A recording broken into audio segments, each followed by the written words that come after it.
जुगो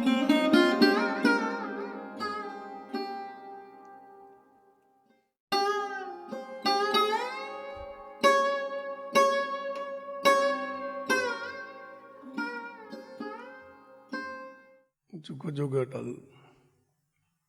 धन धन साहिब श्री गुरु ग्रंथ साहब जी की निगी जी गोद आनंद मान जी गुरु प्यारी सत संगत जी आओ मन बित्तियां कागर करिए गुरु चरणा च लवाइए हाजरियां हाजरियां लगवाउंदे मन बित्तियां कागर करदे गज के बोलना जी वाहिगुरू जी का खालसा वाहिगुरू जी की फतेह। गुरु प्यारिओ, जदों ये मन उस अकाल पुरख परमात्मा की नज़र च आउंदा है, जदों नज़र च आउंदा तो वह अकाल पुरख परमात्मा इस मन ते कृपा करदे आ। कैसी कृपा करदे आ कि इसनूं 84 के गेड़े विचों निकलण लई, इसनूं इस बंधन विचों निकलण लई एक मौका दिंदे आ। वो मौका केवल तो केवल 84 लाख जून के अंदर एक शरीर है, वो केवल तो केवल मनुख का शरीर है। तो गुरु साहब ने समझाउण लगे, कहते मना वो परमात्मा तेरे ते कृपा करता है, तुमरी कृपा ते मानुख देह पाई है कि अकाल पुरख परमात्मा आप जी की कृपा दे नाल आप जी की नज़र दे जदों अधीन आए हैं तो मनुखा शरीर प्राप्त होया है। हुण ध्यान देना आप जी ने जरा कि मनुखा शरीर ते गया मिल, पर इस शरीर अंदर आप बैठे हैं, पर जिहड़ी साडी आत्मिक बिरती है, जिहड़ी साडी सोच है, ध्यान देने वाली गल है, जिहड़ी असीं पिछले शरीर छड्ड के आए हैं ना, साडी अज भी सोच उदां दी है, साडी अज भी मन बिरती उदां दी है। तो गुरु साहब कहण लगे नहीं, इस शरीर में बैठा मन बिरती उच्ची होनी चाहिए। उच्ची कदों होगी, तब्दीली कदों आएगी? धन धन साहब श्री गुरु अर्जन देव महाराज समझाउण लगे, विचार करना 700 ते 7 अंग के उत्ते बड़े प्यार दे नाल दसन लगे, कहन लगे मना कि तेरी मन बिरती उच्ची उदों होनी है, कदों होनी है? चरण कमल बिरहंग, चरण कमल बिरहंग खोजंत बैरागी दे दिसे। हुण चरण कमल बिरहंग का मतलब की है?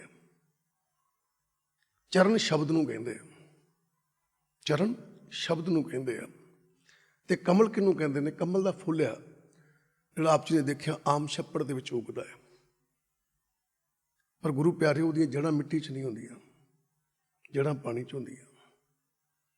पर जदों वो फुल खिड़दा है वो पानी तो बाहर हुंदा है। जदों फुल खिड़दा है ना, वो पानी दे विच नहीं हुंदा, जड़ां पानी च हुंदियां, पर फुल खिड़दा पानी दे बाहर हुंदा है। तो गुरु साहब ने समझाउण लगे आप जी नूं, कहंदे प्राणी ये जिहड़ा शब्द है, जिहड़ा उपदेश है, इन्हें तेरी मन बिरती नूं उच्चा चुकना है। कहंदा जी किवें चुकना है? ते नाल कमल अखर ला दिता। कहंदे जिवें कमल का फुल छप्पड़ चुकदा है, जड़ां पानी च ने, पर जदों खिड़दा है पानी दे बाहर आके खिड़दा है। कहंदे इदां ही जदों तैनूं गुरबाणी की समझ लग गई, जदों तैनूं गुरु के इस उपदेश की समझ लग गई, बेशक तेरियां जड़ां, बेशक तू रह संसार च रहा है, पर जिदन खड़ेगा ना, जिद्दां फुल पानी दे बाहर खिड़दा उच्चा हुंदा है, कहंदे उदां ही तेरे अंदर गुरु के शब्द का ज्ञान जिहड़ा ना वो खिड़ेगा, तो तेरी बिरती उस फुल की वांगना, कमल के फुल वांगना उच्ची हो जाएगी। जड़ां पानी च ने, पर खिड़िया बाहर है, पानी तो उच्चा है। तो ध्यान दिओ, पानी की पहुँच नहीं उहदे फुल तक, पानी फुल का कुछ नहीं बिगाड़ सकती, फुल हमेशा बाहर हुंदा ते उच्चा हुंदा है। तो गुरु साहब ने समझाउण लगे, कहंदे मना तेरी बिरती भी इदां दी बन जाएगी, पर किदन? जिदन गुरबाणी की सोची आएगी। हुण ध्यान देना जरा, बिरहंग का भाव हुंदा विछोड़ा, बिरहा। गुरु साहब आप जी नूं की कहना चाहुंदे इन्हां पंक्तियां के जरिए? गुरु साहब समझाउण लगे आप जी नूं, कहंदे प्राणी दो दृश्य ने, किहड़े? ਇੱਕ ਦ੍ਰਿਸ਼ ਜੋ ਦਿਖਦਾ ਹੈ, ਇੱਕ ਅਦ੍ਰਿਸ਼ ਹੈ ਜਿਹੜਾ ਦਿਖਦਾ ਨਹੀਂ ਹੈ। ਦੋ ਚੀਜ਼ਾਂ ਨੇ, ਇੱਕ ਦ੍ਰਿਸ਼ ਹੈ ਜੋ ਦਿਖਦਾ ਹੈ, ਕੀ ਦਿਖਦਾ ਹੈ? ਸੰਸਾਰ ਦਿਖਦਾ ਹੈ। ਇੱਕ ਅਦ੍ਰਿਸ਼ ਹੈ ਜਿਹੜਾ ਦਿਖਦਾ ਨਹੀਂ, ਕੌਣ ਹੈ? ਉਹ ਨਿਰੰਕਾਰ ਹੈ। ਸੰਸਾਰ ਦਿਖਦਾ ਹੈ, ਨਿਰੰਕਾਰ ਦਿਖਦਾ ਨਹੀਂ ਹੈ। ਹੈਗੇ ਦੋਨੋਂ ਹੀ ਹੈ, ਹੈਗੇ ਦੋਨੋਂ ਹੀ ਹੈ। ਸੰਸਾਰ ਵੀ ਅਵੇਲੇਬਲ ਆ, ਨਿਰੰਕਾਰ ਵੀ ਅਵੇਲੇਬਲ ਆ, ਪਰ ਸੰਸਾਰ ਦਿਖਦਾ ਹੈ, ਨਿਰੰਕਾਰ ਦਿਸਦਾ ਨਹੀਂ ਹੈ। ਜਿਹੜਾ ਦਿਖਦਾ ਹੈ ਉਹਨੂੰ ਦ੍ਰਿਸ਼ ਕਹਿੰਦੇ ਨੇ, ਜਿਹੜਾ ਦਿਖਦਾ ਨਹੀਂ ਉਹਨੂੰ ਆਦ੍ਰਿਸ਼ ਕਹਿੰਦੇ ਨੇ। ਤੇ ਗੁਰੂ ਸਾਹਿਬਾਨ ਕੀ ਕਹਿਣ ਲੱਗੇ? ਕਹਿਣ ਲੱਗੇ ਇਹ ਅੱਖਾਂ ਦੇਖਦੀਆਂ ਕਿਸੇ ਨੂੰ, ਦੇਖ ਕੇ ਪ੍ਰਭਾਵਿਤ ਹੋ ਜਾਂਦੀਆਂ, ਉਹਦੇ ਮਗਰ ਲੱਗ ਤੁਰਦੀਆਂ। ਸਾਡੀ ਸੋਚ ਉਸ ਤੱਕ ਟਿਕ ਜਾਂਦੀ ਹੈ ਵੀ ਫਲਾਣੀ ਚੀਜ਼ ਦਿਖ ਰਹੀ ਹੈ, ਬੜੀ ਅੱਛੀ ਹੈ, ਤੇ ਮਨ ਵਿੱਚ ਇੱਕ ਚਾਹਤ ਪੈਦਾ ਹੁੰਦੀ ਹੈ ਦੇਖ ਕੇ, ਕੀ ਮੈਂ ਵੀ ਲੈਣੀ ਹੈ, ਮੈਨੂੰ ਵੀ ਇਹ ਚੀਜ਼ ਚਾਹੀਦੀ ਹੈ। ਦ੍ਰਿਸ਼ ਹੈ। ਪਰ ਗੁਰੂ ਸਾਹਿਬਾਨ ਕਹਿੰਦੇ ਇੱਕ ਅਦ੍ਰਿਸ਼ ਆ, ਜਿਹੜੀ ਚੀਜ਼ ਦਿਖਦੀ ਨਹੀਂ ਹੈ। ਤੇ ਧਿਆਨ ਦੇਣਾ, ਕਿਤੇ ਅਦ੍ਰਿਸ਼ ਜਿਹੜੀ ਹੈ ਉਹ ਗੁਰੂ ਚਰਨਾਂ ਵਿੱਚ ਬੈਠਿਆਂ ਬੈਠਿਆਂ ਕਿਤੇ ਸੋਝੀ ਆ ਜਾਵੇ ਉਹਦੀ, ਤੇ ਕਿਤੇ ਮਨ 'ਚ ਤੰਗ ਪੈਦਾ ਹੋ ਜਾਏ ਕਿ ਮੈਨੂੰ ਚਾਹੀਦੀ ਹੈ। ਇਹ ਔਖਾ ਬੜਾ ਹੈ, ਇਹ ਬਹੁਤ ਔਖਾ ਹੈ। ਇਹ ਕਿਸੇ ਵਿਰਲੇ ਨਾਲ ਹੁੰਦਾ ਹੈ, ਸਾਰਿਆਂ ਨਾਲ ਨਹੀਂ ਹੁੰਦਾ। ਕਹਿੰਦੇ ਕਿਉਂ? ਕਹਿੰਦੇ ਜਿਹੜੀ ਚੀਜ਼ ਦਿਖਦੀ ਹੈ ਉਹਦੀ ਚਾਹਤ ਪੈਦਾ ਹੋਣੀ ਬਿਲਕੁਲ ਮੁਮਕਿਨ ਜਿਹੀ ਗੱਲ ਹੈ ਵੀ ਹੋ ਜਾਊਗੀ, ਕਿ ਦਿਖਦੀ ਪਈ ਹੈ ਚੀਜ਼ ਚੰਗੀ ਹੈ, ਮਿਲਣੀ ਚਾਹੀਦੀ। ਪਰ ਇੱਕ ਚੀਜ਼ ਨਹੀਂ ਦਿਖਦੀ, ਉਹਦੀ ਹਿਰਦੇ 'ਚ ਤੰਗ ਪੈਦਾ ਹੋਣੀ ਬੜੀ ਔਖੀ ਹੈ। ਤੇ ਗੁਰੂ ਸਾਹਿਬਾਨ ਸਮਝਾਉਣ ਲੱਗੇ, ਕਹਿੰਦੇ ਕਿਵੇਂ? ਕਹਿੰਦੇ ਵਿਚਾਰ ਕਰੀ, ਇੱਕ ਬੱਚਾ ਸੀ, ਇੱਕ ਬੱਚਾ ਸੀ ਤੇ ਪੈਦਾ ਕਿਸੇ ਦੇ ਘਰ ਹੋਇਆ। ਜਿਹਦੇ ਘਰ ਪੈਦਾ ਹੋਇਆ ਬੜੀ ਅਮੀਰ ਹੈ ਉਹਦੀ ਮਾਂ, ਕਿਸੇ ਚੀਜ਼ ਦੀ ਕਮੀ ਨਹੀਂ ਹੈ, ਬੱਚਾ ਪੈਦਾ ਹੋਇਆ। ਪਰ ਵਿਚਾਰ ਕਰਨਾ, ਇੱਕ ਮਾਂ ਐਸੀ ਹੈ ਜਿਹਦੇ ਘਰ ਬੱਚਾ ਪੈਦਾ ਨਹੀਂ ਹੋਇਆ। ਜਿਹਦੇ ਘਰ ਬੱਚਾ ਪੈਦਾ ਹੋਇਆ ਉਹਦੇ ਦਇਆ ਆ ਗਈ ਮਨ 'ਚ, ਕਹਿਣ ਲੱਗੀ ਕੋਈ ਗੱਲ ਨਹੀਂ, ਤੇਰੇ ਬੱਚਾ ਨਹੀਂ ਪੈਦਾ ਹੋਇਆ, ਮੇਰਾ ਲੈ ਲਾ। ਵਿਚਾਰ ਕਰਨਾ, ਕੋਈ ਵੀ ਇਨਸਾਨ ਕਿਸੇ ਦੇ ਘਰ ਪੈਦਾ ਹੋਇਆ ਬੱਚਾ ਜ਼ਬਰਦਸਤੀ ਨਹੀਂ ਲੈ ਸਕਦਾ, ਜ਼ਬਰਦਸਤੀ ਨਹੀਂ ਹੋ ਸਕਦਾ। ਬੇਨਤੀ ਕਰ ਸਕਦਾ ਹੈ ਪਰ ਜ਼ਬਰਦਸਤੀ ਨਹੀਂ ਲੈ ਸਕਦਾ। ਉਸ ਮਾਂ ਨੇ ਆਪਣਾ ਬੱਚਾ ਉਹਦੀ ਗੋਦ 'ਚ ਦੇ ਦਿੱਤਾ, ਚੱਲ ਤੂੰ ਰੱਖ ਲੈ, ਕੋਈ ਗੱਲ ਨਹੀਂ, ਤੂੰ ਪਾਲ ਲੈ, ਤੇਰੇ ਕੋਲ ਬੱਚਾ ਨਹੀਂ, ਤੂੰ ਲੈ ਲਾ। ਉਹਨੇ ਬੱਚਾ ਲੈ ਲਿਆ। ਜਦੋਂ ਬੱਚਾ ਲੈ ਲਿਆ ਨਾ, ਉਹਦੇ ਆਪਣੇ ਤਾਂ ਹੋਇਆ ਨਹੀਂ, ਅਡਾਪਟ ਕੀਤਾ, ਲੈ ਲਿਆ, ਗੋਦੀ 'ਚ ਪਾਇਆ ਹੈ, ਪਾਲਦੀ ਹੈ, ਦੁੱਧ ਪਿਆਉਂਦੀ ਹੈ। ਕਿਹੜਾ? ਓਪਰਾ ਦੁੱਧ ਪਿਆਉਂਦੀ ਹੈ, ਕਿਉਂਕਿ ਆਪਣੇ ਦੁੱਧ ਤੇ ਆਉਣਾ ਨਹੀਂ, ਕਿਉਂਕਿ ਉਹ ਅਡਾਪਟ ਕੀਤਾ, ਉਹਨੇ ਜੰਮਿਆ ਨਹੀਂ ਹੈ। ਉਹਨੂੰ ਪਾਲਦੀ ਹੈ, ਪੋਸਦੀ ਹੈ, ਦੁੱਧ ਪਿਆਉਂਦੀ ਹੈ, ਸਾਰਾ ਉਹਦਾ ਧਿਆਨ ਰੱਖਦੀ ਹੈ, 24 ਘੰਟੇ ਉਹਦੇ ਲਾਗੇ ਲਾਗੇ ਫਿਰਦੀ ਹੈ। ਪਰ ਧਿਆਨ ਦਿਓ, ਬੱਚਾ ਬੱਚਾ ਹੈ, ਬੱਚਾ ਨਹੀਂ ਜਾਣਦਾ ਕਿ ਮੈਨੂੰ ਇਸ ਔਰਤ ਨੇ ਗੋਦ ਲਿਆ ਹੈ ਤੇ ਮੇਰੀ ਮਾਂ ਕੋਈ ਹੋਰ ਹੈ। ਬੱਚਾ ਨਹੀਂ ਜਾਣਦਾ, ਬੱਚਾ ਆਰਾਮ ਨਾਲ ਖੇਡ ਰਿਹਾ, ਹੱਸ ਰਿਹਾ, ਠੀਕ ਹੈ। ਕਿਸੇ ਬੰਦੇ ਦੇ ਮਨ ਵਿੱਚ ਚਾਅ ਚੜਿਆ, ਕਹਿਣ ਲੱਗਾ ਕਿਉਂ ਨਾ ਹੋਵੇ ਇਸ ਬੱਚੇ ਨੂੰ ਦੱਸਿਆ ਜਾਵੇ ਵੀ ਤੇਰੀ ਇਹ ਮਾਂ ਨਹੀਂ ਹੈ, ਤੇਰੀ ਮਾਂ ਹੋਰ ਹੈ, ਇਹ ਤੈਨੂੰ ਪਾਲਦੀ ਪਈ ਹੈ ਪਰ ਇਹ ਤੇਰੀ ਮਾਂ ਨਹੀਂ ਹੈ, ਤੇਰੀ ਮਾਂ ਹੋਰ ਹੈ। ਇੱਕ ਦਿਨ ਕੀ ਹੋਇਆ ਕਿ ਉਹਨਾਂ ਦੇ ਘਰ ਗਿਆ ਤੇ ਕੀ ਦੇਖਿਆ ਕਿ ਬੱਚਾ ਬੈੱਡ ਦੇ ਉੱਤੇ ਪਿਆ ਹੈ। ਉਸ ਇਨਸਾਨ ਨੇ ਉਸ ਬੱਚੇ ਨੂੰ ਚੁੱਕ ਲਿਆ। ਬੱਚੇ ਨੂੰ ਚੁੱਕ ਕੇ ਨਾ ਆਪੇ ਕਹੀ ਜਾਂਦਾ, ਕਹਿੰਦਾ ਉਹ ਕਾਕਾ ਇਹ ਤੇਰੀ ਮਾਂ ਨਹੀਂ ਹੈ, ਤੇਰੀ ਮਾਂ ਹੋਰ ਹੈ। ਉਹ ਅੱਗੋਂ ਹੱਸੀ ਜਾਂਦਾ। ਕਿਹੜੀ ਗੱਲੋਂ? ਕਿ ਜਿਹੜੀ ਗੱਲ ਤੂੰ ਕਹਿ ਰਿਹਾ ਉਹਨੂੰ ਇਹਦੀ ਸੋਝੀ ਨਹੀਂ ਹੈ, ਸਿਰਫ ਤੂੰ ਮੂੰਹ ਹਿਲਾ ਰਿਹਾ, ਉਹਨੂੰ ਹੱਸਣ ਦਾ ਪਤਾ ਹੈ, ਪਰ ਤੂੰ ਕਹਿ ਕੀ ਰਿਹਾ ਉਹਨੂੰ ਸੋਝੀ ਨਹੀਂ ਹੈ। ਕਿਹੜੀ ਗੱਲੋਂ? ਕਿਉਂਕਿ ਬੱਚਾ ਦੁੱਧ ਚੁੰਗਦਾ ਹੈ, ਬੱਚੇ ਕੋਲ ਆਪਣੀ ਤਾਕਤ ਨਹੀਂ ਹੈ, ਕੋਈ ਵੀ ਆਪ ਖੁਰਾਕ ਖਾਣ ਦੀ ਤਾਕਤ ਨਹੀਂ ਹੈ, ਆਪ ਭੱਜ ਨੱਠ ਕਰਨ ਦੀ ਤਾਕਤ ਨਹੀਂ ਹੈ ਬੱਚੇ ਕੋਲੋਂ। ਤੂੰ ਜੋ ਕੁਝ ਕਹਿ ਰਿਹਾ ਹੱਸ ਸਕਦਾ ਹੈ, ਉਹਦੀ ਸੋਝੀ ਨਹੀਂ ਹੈ, ਹੱਸੀ ਜਾ ਰਿਹਾ। ਗੁਰੂ ਨੂੰ ਪਿਆਰੀ ਸਾਧ ਸੰਗਤ ਜੀ, ਉਹ ਧਿਆਨ ਦੇਣ ਵਾਲੀ ਗੱਲ ਆ। ਮਾਂ ਕੋਈ ਹੋਰ ਹੈ ਤੇ ਪਾਲਣਾ ਕੋਈ ਹੋਰ ਕਰਦੀ ਪਈ ਹੈ। ਇਸ ਮਨ ਦੀ ਵੀ ਮਾਂ ਕੋਈ ਹੋਰ ਹੈ ਤੇ ਪਾਲਣਾ ਕੋਈ ਹੋਰ ਕਰ ਰਹੀ ਹੈ। ਗੁਰੂ ਸਾਹਿਬਾਨ ਕਹਿਣ ਲੱਗੇ ਨੇ, ਮਨਾ ਤੇਰੀ ਮਾਂ ਕੌਣ ਹੈ? ਤੂੰ ਭੁਲੇਖੇ 'ਚ ਪਿਆ ਫਿਰਦਾ ਹੈ। ਇਹ ਮਾਇਆ, ਇਹ ਸੰਸਾਰ ਤੈਨੂੰ ਪਾਲਦਾ ਹੈ, ਪਰ ਧਿਆਨ ਦੇਈਂ ਇਹ ਤੇਰੀ ਮਾਂ ਨਹੀਂ ਹੈ, ਇਹਦੇ ਨਾਲ ਤੇਰਾ ਕੋਈ ਨਾਤਾ ਨਹੀਂ ਹੈ। ਕਹਿੰਦਾ ਕਿਉਂ? ਕਹਿੰਦੇ ਨਹੀਂ, ਤੇਰੀ ਮਾਂ ਹੋਰ ਹੈ। ਵਿਚਾਰ ਕਰਨਾ, ਗੁਰੂ ਅਰਜਨ ਦੇਵ ਮਹਾਰਾਜ ਕਹਿੰਦੇ ਆ, ਤੂੰ ਮੇਰਾ ਪਿਤਾ, ਤੂੰ ਹੈ ਮੇਰਾ ਮਾਤਾ, ਤੂੰ ਮੇਰਾ ਬੰਧਪ, ਤੂੰ ਮੇਰਾ ਭਰਾਤਾ। ਕਹਿਣ ਲੱਗੇ ਪਰਮਾਤਮਾ ਹੀ ਤੇਰਾ ਮਾਂ ਬਾਪ ਆ, ਪਰਮਾਤਮਾ ਨੇ ਹੀ ਤੈਨੂੰ ਜਨਮ ਦਿੱਤਾ ਹੈ, ਇਸ ਸੰਸਾਰ ਨੇ ਤੈਨੂੰ ਮਨਾ ਜਨਮ ਨਹੀਂ ਦਿੱਤਾ, ਤੈਨੂੰ ਪਰਮਾਤਮਾ ਨੇ ਜਨਮ ਦਿੱਤਾ, ਤੇਰੀ ਮਾਂ ਪਿਓ ਉਹ ਨੇ। ਪਰ ਧਿਆਨ ਦੇਣ ਵਾਲੀ ਗੱਲ ਆ, ਬੱਚਾ ਹੈ, ਕਹਿਣਾ ਤੇ ਚਾਹੁੰਦੇ ਨੇ ਵੀ ਤੇਰੀ ਮਾਂ ਨਹੀਂ ਹੈ, ਤੇਰੀ ਮਾਂ ਹੋਰ ਹੈ, ਪਰ ਜਾਣਦੇ ਆ ਕਿ ਜੇ ਮੈਂ ਦੱਸਾਂ ਵੀ ਇਹਨੂੰ, ਮੈਂ ਇਹ ਹੱਸੂਗਾ ਤੇ ਹੈ, ਪਰ ਇਹਨੂੰ ਸੋਝੀ ਨਹੀਂ ਆਉਣੀ, ਇਹਨੂੰ ਮੇਰੀ ਗੱਲ ਸਮਝ ਨਹੀਂ ਲੱਗਣੀ। ਗੁਰੂ ਸਾਹਿਬਾਨ ਕਹਿਣ ਲੱਗੇ, ਕਹਿੰਦੇ 83,99,999 ਜਨਮ ਇਹ ਮਨ ਨੇ ਬਚਪਨ ਵਿੱਚ ਬਤੀਤ ਕੀਤੇ ਆ। ਉਹਨਾਂ ਜਾਮਿਆਂ ਦੇ ਵਿੱਚ ਗੁਰੂ ਜੀ ਤੇ ਚਾਹੁੰਦੇ ਆ ਕਿ ਸਭ ਨੂੰ ਪਤਾ ਲੱਗੇ ਕਿ ਸਾਡਾ ਮਾਂ ਪਿਓ ਇੱਥੇ ਨਹੀਂ ਹੈ, ਸਾਡਾ ਮਾਂ ਪਿਓ ਪਰਮਾਤਮਾ ਹੈ, ਸਾਡਾ ਨਾਤਾ ਪਰਮਾਤਮਾ ਨਾਲ ਆ। ਪਰ ਉਹਨਾਂ ਜਨਮਾਂ ਦੇ ਵਿੱਚ ਇਸ ਮਨ ਦੀ ਬਿੱਤੀ ਬਚਪਨ ਵਰਗੀ ਹੈ, ਜਿੰਨਾ ਮਰਜ਼ੀ ਰੌਲਾ ਪਾ ਲਈਏ ਉੱਥੇ ਇਹਨਾਂ ਨੂੰ ਸਮਝ ਨਹੀਂ ਲੱਗਣੀ, ਸਮਝ ਨਹੀਂ ਲੱਗਣੀ। ਜਿੰਨਾ ਮਰਜ਼ੀ ਕਹਿ ਦਈਏ, ਭਾਵੇਂ ਕੋਈ ਕੁੱਤਾ ਮਿਲ ਜਾਏ, ਡੰਗਰ ਮਿਲ ਜਾਏ, ਤੇ ਉਹਨੂੰ ਕਿਤੇ ਕਹਿ ਦਈਏ ਤੇਰਾ ਇੱਥੇ ਕੁਝ ਨਹੀਂ ਹੈਗਾ, ਪਰ ਉਹਨੂੰ ਸਮਝ ਨਹੀਂ ਲੱਗਦੀ। ਹੁਣ ਧਿਆਨ ਦੇਣਾ, ਉਹ ਬੱਚਾ ਗੋਦੀ ਵਿੱਚ ਸੀਗਾ, ਬੱਚੇ ਨੂੰ ਕੋਈ ਸਮਝ ਨਹੀਂ ਲੱਗਦੀ ਪਈ ਵੀ ਮੈਨੂੰ ਕੀ ਕਹਿੰਦੇ ਪਏ। ਉਹ ਕਹਿਣ ਲੱਗੇ ਕਾਕਾ ਤੇਰੀ ਮਾਂ ਇਹ ਨਹੀਂ ਹੈ। ਅੱਛੀ ਜਾ ਰਿਹਾ, ਕਿਉਂਕਿ ਬਚਪਨਾ ਅਜੇ, ਠੀਕ ਹੈ, ਸੋਝੀ ਨਹੀਂ ਹੈ, ਸਮਝ ਨਹੀਂ ਹੈ, ਪਕੜ ਨਹੀਂ ਸਕਦਾ ਗੱਲ ਨੂੰ। ਹੁਣ ਵਿਚਾਰ ਕਰਨਾ, ਕੋਈ ਸੱਜਣ ਕਹਿਣ ਲੱਗਾ ਉਸਨੂੰ, ਕਹਿੰਦਾ ਭਾਈ ਸਾਹਿਬ ਇਹਨੂੰ ਵੱਡਾ ਹੋ ਲੈਣ ਦਿਓ, ਇਹਨੂੰ ਵੱਡਾ ਹੋ ਲੈਣ ਦਿਓ, ਫਿਰ ਦੱਸਿਓ ਤੇਰੀ ਮਾਂ ਨਹੀਂ ਹੈ, ਇਹਨੇ ਤੈਨੂੰ ਅਡੋਪਟ ਕੀਤਾ ਹੈ, ਇਹ ਤੇਰੀ ਪਾਲਣਾ ਕਰਦੀ ਪਈ ਹੈ। ਪਰ ਧਿਆਨ ਨਹੀਂ, ਇਹ ਪਾਲਣਾ ਵੀ ਖੁੱਲ੍ਹ ਕੋਲੋਂ ਨਹੀਂ ਕਰਦੀ ਪਈ, ਜਿਹਨੇ ਤੈਨੂੰ ਜਨਮ ਦਿੱਤਾ ਨਾ ਉਹੀ ਇਹਦੇ ਕੋਲ ਸਭ ਕੁਝ ਪਹੁੰਚਾ ਰਿਹਾ ਤੇ ਤੇਰੀ ਰੱਖਿਆ ਕਰਦੀ ਪਈ ਹੈ। ਅਸਲ ਦੇ ਵਿੱਚ ਇਹ ਤੇਰੀ ਮਾਂ ਨਹੀਂ ਹੈ। ਅਸਲੀ ਮਾਂ ਉਹ ਆ ਜਿਹਨੇ ਜਨਮ ਦਿੱਤਾ ਹੈ, ਪਰ ਚਿੰਤਾ ਵੀ ਹੈ ਉਹਨੂੰ, ਜਨਮ ਦੇ ਕੇ ਭਾਵੇਂ ਪਾਲਣਾ ਇਹ ਕਰਦੀ ਪਈ ਹੈ, ਪਰ ਰੱਖਿਆ ਤੇਰੀ ਉਹ ਕਰਦਾ ਪਿਆ। ਧਿਆਨ ਦੇਣ ਵਾਲੀ ਗੱਲ ਜੇ ਕਿਵੇਂ, ਬੇਸ਼ੱਕ ਇੱਕ ਮਾਂ ਬੱਚੇ ਨੂੰ ਦੁੱਧ ਚੁੰਘਾਉਂਦੀ ਹੈ, ਇੱਕ ਮਾਂ ਬੱਚੇ ਨੂੰ ਦੁੱਧ ਚੁੰਘਾਉਂਦੀ ਹੈ, ਪਰ ਜ਼ਿੰਦਗੀ 'ਚ ਵਿਚਾਰ ਕਰਕੇ ਦੇਖਣਾ ਕਦੀ ਉਸ ਮਾਂ ਦੇ ਥਣ ਜ਼ਰੀਆ ਜ਼ਰੂਰ ਬਣ ਗਏ ਨੇ ਉਸ ਬੱਚੇ ਨੂੰ ਦੁੱਧ ਚੁੰਘਾਉਣ ਦਾ, ਪਰ ਉਸ ਥਣਾਂ ਵਿੱਚੋਂ ਦੁੱਧ ਲਿਆਉਣ ਵਾਲੀ ਮਾਂ ਪਰਮਾਤਮਾ ਹੀ ਹੈ। ਆਪਾਂ ਤਾਂ ਖੁਰਾਕ ਹੀ ਖਾਧੀ ਹੈ ਨਾ।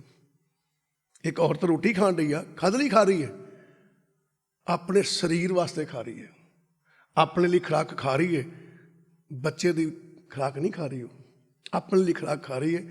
ਪਰ ਰੱਬ ਦੇ ਰੰਗ ਦੇਖੋ, ਉਹ ਪਰਮਾਤਮਾ ਮਾਂ ਦੇਖੋ ਕਿਹੋ ਜਿਹੀ ਹੈ ਕਿ ਉਸ ਮਾਂ ਦੇ ਅੰਦਰ ਵਸ ਕੇ ਜਿਹੜੀ ਖਾਧੀ ਖੁਰਾਕ ਆ, ਉਹ ਤੋਂ ਖੂਨ ਵੀ ਬਣਾਉਂਦੀ ਹੈ, ਉਹ ਤੋਂ ਮਿੱਝ ਵੀ ਬਣਾਉਂਦੀ ਹੈ, ਉਹ ਤੋਂ ਹੱਡੀਆਂ ਵੀ ਬਣਾਉਂਦੀ ਹੈ, ਔਰ ਉਹ ਮਾਂ ਉਹ ਤੋਂ ਦੁੱਧ ਵੀ ਬਣਾਉਂਦੀ ਹੈ। ਕੈਸੀ ਕਿਰਪਾ ਕਰਦੀ ਪਈ ਆ, ਅਮੀਰ ਹੈ ਮਾਂ, ਮਾਂ ਉਹੀ ਹੈ ਜਿਹਨੇ ਜਨਮ ਦਿੱਤਾ ਹੈ, ਜ਼ਰੀਆ ਪਾਲਣ ਵਾਲੀ ਦਾ ਹੈ, ਪਰ ਰੱਖਿਆ ਉਹ ਕਰਦੀ ਪਈ ਹੈ। ਅਮੀਰ ਹੈ ਨਾ, ਸਭ ਕੁਝ ਪਹੁੰਚਾ ਉਹੀ ਰਹੀ ਹੈ। ਕਹਿੰਦਾ ਭਾਵ ਸਾਡੇ ਮਨ ਨੂੰ 24 ਘੰਟੇ ਜੋ ਚੀਜ਼ ਦੀ ਲੋੜ ਹੈ ਦੇਣ ਵਾਲਾ ਪਰਮਾਤਮਾ ਹੀ ਹੈ। ਤੂੰ ਦਾਤਾ ਦਾਤਾਰ, ਤੇਰਾ ਦਿੱਤਾ ਖਾਣਾ, ਸਾਰੇ ਅਸੀਂ ਉਹਦਾ ਦਿੱਤਾ ਖਾਣ ਰਹੇ ਹਾਂ। ਤੇ ਵਿਚਾਰ ਕਰਿਓ ਕੀ ਹੋਇਆ। ਗੁਰੂ ਜੀ ਸਮਝਾਉਣ ਲੱਗੇ, ਕਹਿਣ ਲੱਗੇ ਭਾਈ ਉਹ ਬੱਚੇ ਨੂੰ ਸਮਝਾ ਰਿਹਾ, ਦੂਜਾ ਬੰਦਾ ਕਹਿੰਦਾ ਇਹਨੂੰ ਵੱਡਾ ਹੋ ਲੈਣ ਦੇ, ਜਦੋਂ ਵੱਡਾ ਹੋ ਨਾ ਫਿਰ ਦੱਸੀ ਵੀ ਤੇਰੀ ਮਾਂ ਨਹੀਂ ਹੈ, ਫਿਰ ਸ਼ਾਇਦ ਸਮਝ ਲਵੇ। ਧਿਆਨ ਦੇਣਾ, ਹੁਣ ਸਾਡੇ ਮਨ ਦੇ ਅੰਦਰ ਬਚਪਨਾ ਆ, ਸਾਡੇ ਮਨ ਦੇ ਅੰਦਰ ਬਚਪਨਾ, ਬੱਚੇ ਨੂੰ ਗੱਲ ਨਹੀਂ ਸਮਝ ਆਉਂਦੀ। ਹੁਣ ਵਿਚਾਰ ਕਰਨਾ, ਇੱਕ ਬੱਚਾ ਸੀ ਗੱਲ ਸਮਝ ਨਹੀਂ ਆਉਂਦੀ, ਵੱਡਾ ਹੋ ਗਿਆ, ਵੱਡਾ ਹੋ ਗਿਆ, ਸਰੀਰ ਵੱਡਾ ਹੋ ਗਿਆ, ਉਮਰ ਜਿਹੜੀ ਹੈ ਨਾ ਉਹਦੀ ਕਾਫੀ ਹੋ ਗਈ, ਪਰ ਧਿਆਨ ਦੇਣਾ ਸਰੀਰ ਕਮਜ਼ੋਰ ਬੜਾ ਹੈ। ਉਮਰ ਵੱਡੀ ਹੋ ਗਈ, ਸਰੀਰ ਵੱਡਾ ਹੋਇਆ, ਪਰ ਸਰੀਰ 'ਚ ਕਮਜ਼ੋਰੀ ਬੜੀ ਹੈ। ਜਿਹੜਾ ਕੋਈ ਮਿਲਦਾ ਹੈ ਸਰੀਰ ਬੱਚਿਆਂ ਵਰਗਾ ਲੱਗਦਾ, ਕੀ ਕਹਿੰਦਾ ਭਾਈ ਸਾਹਿਬ ਤੁਸੀਂ ਖਾਂਦੇ ਪੀਂਦੇ ਕੁਝ ਨਹੀਂ। ਕਹਿੰਦਾ ਕੀ ਗੱਲ ਹੋ ਗਈ, ਤੁਹਾਡੀ ਉਮਰ ਕਿੰਨੀ ਹੈ? ਕਹਿੰਦਾ ਜੀ ਮੇਰੀ ਉਮਰ ਤੇ 25-30 ਸਾਲ ਦੀ ਹੈ। ਲੱਗਦੇ ਤੇ ਹੈ ਨਹੀਂ, ਲੱਗਦੇ ਤੁਸੀਂ ਸਾਰੇ 7-8 ਸਾਲ ਦੇ ਬੱਚੇ ਹੀ ਹੋ। ਉਹ ਭਾਈ ਪਹਿਲਾ ਸਵਾਲ ਹੀ ਇੱਕ ਉੱਠਦਾ ਹੈ ਕਿ ਤੇਰਾ ਸਰੀਰ ਕਮਜ਼ੋਰ ਹੈ, ਇਹਦਾ ਮਤਲਬ ਤੂੰ ਖੁਰਾਕ ਨਹੀਂ ਖਾਂਦਾ। ਤੇ ਉਹਦੇ ਕਿਤੇ ਪਿਤਾ ਜੀ ਮਾਂ ਪਿਓ ਪਿੱਛੇ ਖੜੇ ਸੀ, ਤੇ ਮਾਂ ਪਿਓ ਕਹਿੰਦੇ ਭਾਜੀ ਕੀ ਕਿਹਾ ਜੇ ਤੁਸੀਂ? ਕਹਿੰਦੇ ਖਾਂਦਾ ਪੀਂਦਾ ਕੁਛ ਨਹੀਂ। ਕਹਿੰਦੇ ਕਿਤੇ ਆਇਓ ਸਾਡੇ ਘਰ, ਕਿਸੇ ਚੀਜ਼ ਦੀ ਕਮੀ ਨਹੀਂ ਹੈ, ਕਿਸੇ ਚੀਜ਼ ਦੀ ਕਮੀ ਨਹੀਂ ਹੈ। ਸਵੇਰ ਤੋਂ ਲੈ ਕੇ ਸ਼ਾਮ ਤੱਕ ਸਾਡੇ ਘਰ ਦੁਨੀਆ ਲੰਗਰ ਛਕਣ ਰਹੀ ਹੈ, ਪਰ ਇਹ ਖਾਂਦਾ ਹੀ ਨਹੀਂ। ਹੁਣ ਖਾਣਾ ਤਾਂ ਇਹਨੇ ਹੈ ਨਾ, ਸਾਡੇ ਘਰ ਤੇ ਕਮੀ ਕਿਸੇ ਦੀ ਨਹੀਂ ਹੈ। ਹੁਣ ਧਿਆਨ ਦੇਣਾ, ਉਮਰ ਵਡੇਰੀ ਹੋ ਗਈ ਹੈ, ਪਰ ਸਰੀਰ ਦੀ ਜਿਹੜੀ ਗਰੋਥ ਹੈ ਬੱਚਿਆਂ ਵਰਗੀ ਹੈ, ਬੱਚਾ ਲੱਗਦਾ ਹੈ। ਤੇ ਗੁਰੂ ਸਾਹਿਬ ਮੈਨੂੰ ਪਤਾ ਕੀ ਕਹਿਣ ਲੱਗੇ, ਜਿਹੜੀ ਸਾਡੀ ਮੱਤ ਆ ਨਾ, ਇਹਨੂੰ ਭਾਵੇਂ ਮਨੁੱਖ ਦਾ ਜਨਮ ਮਿਲ ਗਿਆ, ਸਾਡੇ ਮਨ ਨੂੰ ਮਨੁੱਖ ਦਾ ਜਨਮ ਤੇ ਗਿਆ ਮਿਲ, ਬੇਸ਼ੱਕ ਅੱਜ ਮਨੁੱਖ ਜਨਮ ਅੰਦਰ ਆ, ਬਚਪਨ ਖਤਮ ਹੋ ਗਿਆ। ਕਹਿੰਦਾ ਆਪਾਂ ਪਿਛਲੇ ਜਾਮਿਆਂ ਸੋਝੀ ਨਹੀਂ ਸੀ, ਉਹ ਬਚਪਨ ਸੀ। ਕਹਿੰਦੇ ਅੱਜ ਮਨੁੱਖ ਦੇ ਜਨਮ ਅੰਦਰ ਬੈਠੀ ਇਸ ਆਤਮਾ ਕੋਲ ਸੋਝੀ ਹੈ, ਇਸ ਮਨ ਕੋਲ ਸੋਝੀ ਹੈ। ਕਹਿੰਦਾ ਆਪਾਂ ਵੱਡਾ ਹੋ ਗਿਆ ਨਾ, ਠੀਕ ਹੈ। ਪੜ੍ਹਿਓ ਬਾਣੀ ਚੋਂ, ਫਰੀਦਾ ਉਮਰ ਸੁਹਾਵੜੀ ਸੰਗ ਸੋਲੜੀ ਦੇ। ਕਹਿੰਦੇ ਉਮਰ ਕਿਹਨੂੰ ਕਹਿੰਦੇ ਨੇ? ਊੜੇ ਤੋਂ ਬੰਦਾ ਉਹ, ਮਰ ਤੋਂ ਬੰਦਾ ਮਰਨਾ। ਕਹਿੰਦੇ ਇਸ ਮਨ ਨੂੰ ਉਸ ਮਰਨੀ ਵਾਸਤੇ ਸਮਾਂ ਤੇ ਮਿਲ ਗਿਆ ਹੈ। ਕਿਹੜੀ ਮਰਨੀ ਵਾਸਤੇ? ਜਿਸ ਮਰਨ ਦੇ ਨਾਲ ਪਰਮਾਤਮਾ ਤੱਕ ਪਹੁੰਚ ਹੁੰਦੀ ਹੈ। ਕਹਿੰਦਾ ਸਮਾਂ ਮਿਲ ਗਿਆ, ਇਹਦੀ ਉਮਰ ਹੋ ਗਈ ਹੈ, ਪਰ ਕਰੋਗੇ ਕੀ? ਸੰਗ ਸੁਣੜੀ ਦੇ। ਕਹਿੰਦੇ ਨਾਲ ਸੋਹਣਾ ਸਰੀਰ ਵੀ ਮਿਲ ਗਿਆ, ਜਿਹਦੇ ਅੰਦਰ ਇਹਨੂੰ ਉਹ ਮੌਤ ਆਉਣੀ, ਜਿਹਦੇ ਅੰਦਰ ਇਹਨੂੰ ਉਹ ਸਮਾਂ ਆਉਣਾ, ਜਿਹਦੇ ਅੰਦਰ ਇਹਨੂੰ ਉਹ ਦਾਤ ਮਿਲਣੀ, ਜਿਹਦੇ ਅੰਦਰ ਉਹ ਅਵਸਥਾ ਮਿਲਣੀ ਹੈ, ਪਰ ਕਰੋਗੇ ਕੀ? ਇਹਦਾ ਕੀ ਹੋਇਆ? ਕਹਿੰਦਾ ਉਮਰ ਵੱਡੀ ਹੋ ਗਈ ਹੈ, ਮਨ ਨੂੰ ਸੋਝੀ ਮਿਲ ਗਈ ਹੈ, ਪਰ ਵਿਚਾਰ ਕਰਨਾ। ਉਹ ਕਹਿੰਦਾ ਜੀ ਖੁਰਾਕ ਨਹੀਂ ਖਾਂਦਾ ਬੱਚਾ, ਉਮਰ ਵਡੇਰੀ ਹੈ ਪਰ ਖੁਰਾਕ ਨਹੀਂ ਖਾਂਦਾ, ਸਰੀਰ ਦੀ ਗਰੋਥ ਘੱਟ ਹੈ, ਬੱਚਾ ਲੱਗਦਾ ਹੈ। ਤੇ ਗੁਰੂ ਸਾਹਿਬਾਨ ਕਹਿੰਦੇ ਇਸ ਮਨ ਦੇ ਅੰਦਰ ਗਰੋਥ ਘੱਟ ਹੈ, ਵੱਡਾ ਨਹੀਂ ਹੋਇਆ, ਸੋਚ ਵੱਡੀ ਨਹੀਂ ਹੋਈ। ਕਿਉਂ ਨਹੀਂ ਵੱਡੀ ਹੋਈ? ਧਿਆਨ ਦਿਓ, ਖੁਰਾਕ ਦੀ ਕਮੀ ਨਹੀਂ ਹੈ। ਉਹਨਾਂ ਕਿਹਾ ਸਾਡੇ ਘਰ ਤੇ ਕਿਸੇ ਚੀਜ਼ ਦੀ ਕਮੀ ਨਹੀਂ ਹੈ, ਸਵੇਰੇ ਸ਼ਾਮ ਲੰਗਰ ਪੱਕਦੇ ਨੇ। ਤੇ ਗੁਰੂ ਸਾਹਿਬਾਨ ਕਹਿੰਦੇ ਸਵੇਰੇ ਨਿਤਨੇਮ ਕਰਦਾ ਹੈ, ਦੁਪਹਿਰੇ ਸੁਖਮਨੀ ਸਾਹਿਬ ਦਾ ਪਾਠ ਕਰਦਾ ਹੈ, ਰਾਤ ਨੂੰ ਰਹਿਰਾਸ ਦਾ ਪਾਠ ਕਰਦਾ ਹੈ, ਗੁਰੂ ਘਰ ਕੀਰਤਨ ਸੁਣਦਾ ਹੈ, ਗੁਰੂ ਘਰ ਜਾ ਕੇ ਕਥਾ ਸੁਣਦਾ ਹੈ, ਗੁਰੂ ਘਰ ਜਾ ਕੇ ਸੇਵਾ ਕਰਦਾ ਹੈ। ਖੁਰਾਕ ਦੀ ਕਮੀ ਨਹੀਂ ਹੈ, ਖੁਰਾਕ ਦੀ ਕਮੀ ਨਹੀਂ ਹੈ, ਖੁਰਾਕ ਦੀ ਕੋਈ ਕਮੀ ਨਹੀਂ ਹੈ। ਲਓ ਸਾਹਿਬ, ਖੁਰਾਕ ਦੀ ਕੋਈ ਕਮੀ ਨਹੀਂ, ਇਹੀ ਖੁਰਾਕ ਹੈ ਮਨ ਦੀ। ਕਹਿੰਦੇ ਖੁਰਾਕ ਦੀ ਕੋਈ ਕਮੀ ਨਹੀਂ ਹੈ। ਉਹ ਕਹਿੰਦਾ ਜੀ ਖੁਰਾਕ ਦੀ ਕੋਈ ਕਮੀ ਨਹੀਂ ਹੈ, ਪਰ ਦੇਖੋ ਪਰ ਵਾਲੀ ਗੱਲ ਕੀ ਹੈ? ਖਾਣਾ ਤੇ ਆਪਾਂ ਹੀ ਹੈ ਨਾ। ਮਾਂ ਖੁਰਾਕ ਬਣਾ ਸਕਦੀ ਹੈ, ਮਾਂ ਢੇਰ ਲਾ ਸਕਦੀ ਹੈ, ਰੋਟੀਆਂ ਪਕਾ ਸਕਦੀ ਹੈ, ਪਰ ਖਾਣਾ ਤੇ ਬੱਚੇ ਨੇ ਹੈ ਨਾ। ਹੁਣ ਬੱਚਾ ਖਾਂਦਾ ਨਹੀਂ ਹੈ, ਸਿਹਤ ਬਣਦੀ ਨਹੀਂ ਹੈ, ਸਰੀਰ ਗਰੋਥ ਨਹੀਂ ਕਰ ਰਿਹਾ। ਧਿਆਨ ਦੇਣ ਵਾਲੀ ਗੱਲ 'ਚ ਸਰੀਰ 'ਚ ਕਮਜ਼ੋਰੀ ਹੈ, ਲੱਗਦਾ ਬੱਚਾ ਹੈ। ਉਹੀ ਹਾਲ ਸਾਡਾ ਹੈ ਕਿ ਅਸੀਂ ਗੁਰਬਾਣੀ ਸਵੇਰੇ ਸ਼ਾਮ ਪੜ੍ਹਦੇ ਹਾਂ, ਨਿਤਨੇਮ ਕਰਦੇ ਹਾਂ, ਸੁਖਮਨੀ ਸਾਹਿਬ ਦਾ ਪਾਠ ਕਰਦੇ ਹਾਂ, ਸਹਿਜ ਪਾਠਾਂ ਦੇ ਭੋਗ ਪਾਉਂਦੇ ਹਾਂ, ਕੀਰਤਨ ਸੁਣਦੇ ਹਾਂ, ਕਥਾ ਸੁਣਦੇ ਹਾਂ, ਗੁਰੂ ਘਰ ਦੀ ਸੇਵਾ ਕਰਦੇ। ਖੁਰਾਕ ਦੀ ਕਮੀ ਨਹੀਂ ਹੈ, ਪਰ ਖਾਣੀ ਤੇ ਮਨ ਨੇ ਹੈ ਨਾ। ਖੁਰਾਕ ਬਹੁਤ ਹੈ ਪਰ ਖਾਂਦਾ ਨਹੀਂ ਹੈ। ਕਹਿੰਦਾ ਪੱਬ ਗੁਰਬਾਣੀ ਬੜੀ ਪੜ੍ਹਦਾ ਹੈ, ਖਾਣਾ ਕੀ ਹੈ? ਵਿਚਾਰ ਕਰਨਾ। ਕਹਿੰਦੇ ਗੁਰਬਾਣੀ ਬੜੀ ਪੜ੍ਹਦਾ ਹੈ, ਕਥਾ ਕੀਰਤਨ ਸੁਣਦਾ ਹੈ, ਗੁਰੂ ਘਰ ਦੀ ਸੇਵਾ ਕਰਦਾ, ਪਰ ਵਿਚਾਰ ਨਹੀਂ ਕਰਦਾ, ਖਾਂਦਾ ਨਹੀਂ ਹੈ। ਹੁਣ ਬੱਚਾ ਹੈ, ਵੱਡਾ ਹੋਵੇਗਾ, ਕਿਸੇ ਗੱਲ ਦੀ ਸਮਝ ਲੱਗੇਗੀ। ਹੁਣ ਗੱਲ ਤੇ ਇਹ ਆ ਵੀ ਉਮਰ ਤੇ ਵੱਡੀ ਹੋ ਗਈ ਹੈ। ਕਹਿੰਦਾ ਪੱਬ ਇਸ ਮਨ ਨੂੰ ਮੌਕਾ ਤੇ ਮਿਲ ਗਿਆ, ਉਮਰ ਤੇ ਦੀ ਹੋ ਗਈ ਹੈ, ਮੌਕਾ ਤੈਨੂੰ ਮਿਲ ਗਿਆ ਹੈ, ਪਰ ਖੁਰਾਕ ਨਾ ਖਾਣ ਕਰਕੇ ਸਰੀਰ ਦੀ ਗਰੋਥ ਨਹੀਂ ਹੋ ਰਹੀ। ਕਹਿੰਦੇ ਨੇ ਗੁਰਬਾਣੀ ਪੜ੍ਹੀ ਹੈ, ਪਰ ਗੁਰਬਾਣੀ ਦੀ ਵਿਚਾਰ ਕਰਕੇ ਸਾਡੀ ਸੋਚ ਦੀ ਗਰੋਥ ਨਹੀਂ ਹੋ ਰਹੀ, ਸਾਡੀ ਮਨ ਬਿਰਤੀ ਵੱਡੀ ਨਹੀਂ ਹੋ ਰਹੀ। ਵੱਡਾ ਹੋਵੇ ਤਾਂ ਸਮਝ ਲੱਗੇ ਨਾ। ਬੱਚਾ ਛੋਟਾ ਹੈ, ਕੀ ਸਮਝਾਈਏ ਇਹਨੂੰ ਵੀ ਤੇਰੀ ਮਾਂ ਨਹੀਂ ਹੈ? ਸੱਚੀ ਗੱਲ ਆ, ਇੱਕ ਬੱਚੇ ਨੂੰ ਚੁੱਕ ਕੇ ਕਹਿ ਦਿਓ ਤੇਰੀ ਮਾਂ ਨਹੀਂ ਹੈ, ਤੇਰੀ ਮਾਂ ਹੋਰ ਹੈ, ਤੈਨੂੰ ਇਹ ਚੁੱਕੀ ਫਿਰਦੀ ਹੈ, ਇਹਨੇ ਨਹੀਂ ਜੰਮਿਆ ਤੈਨੂੰ।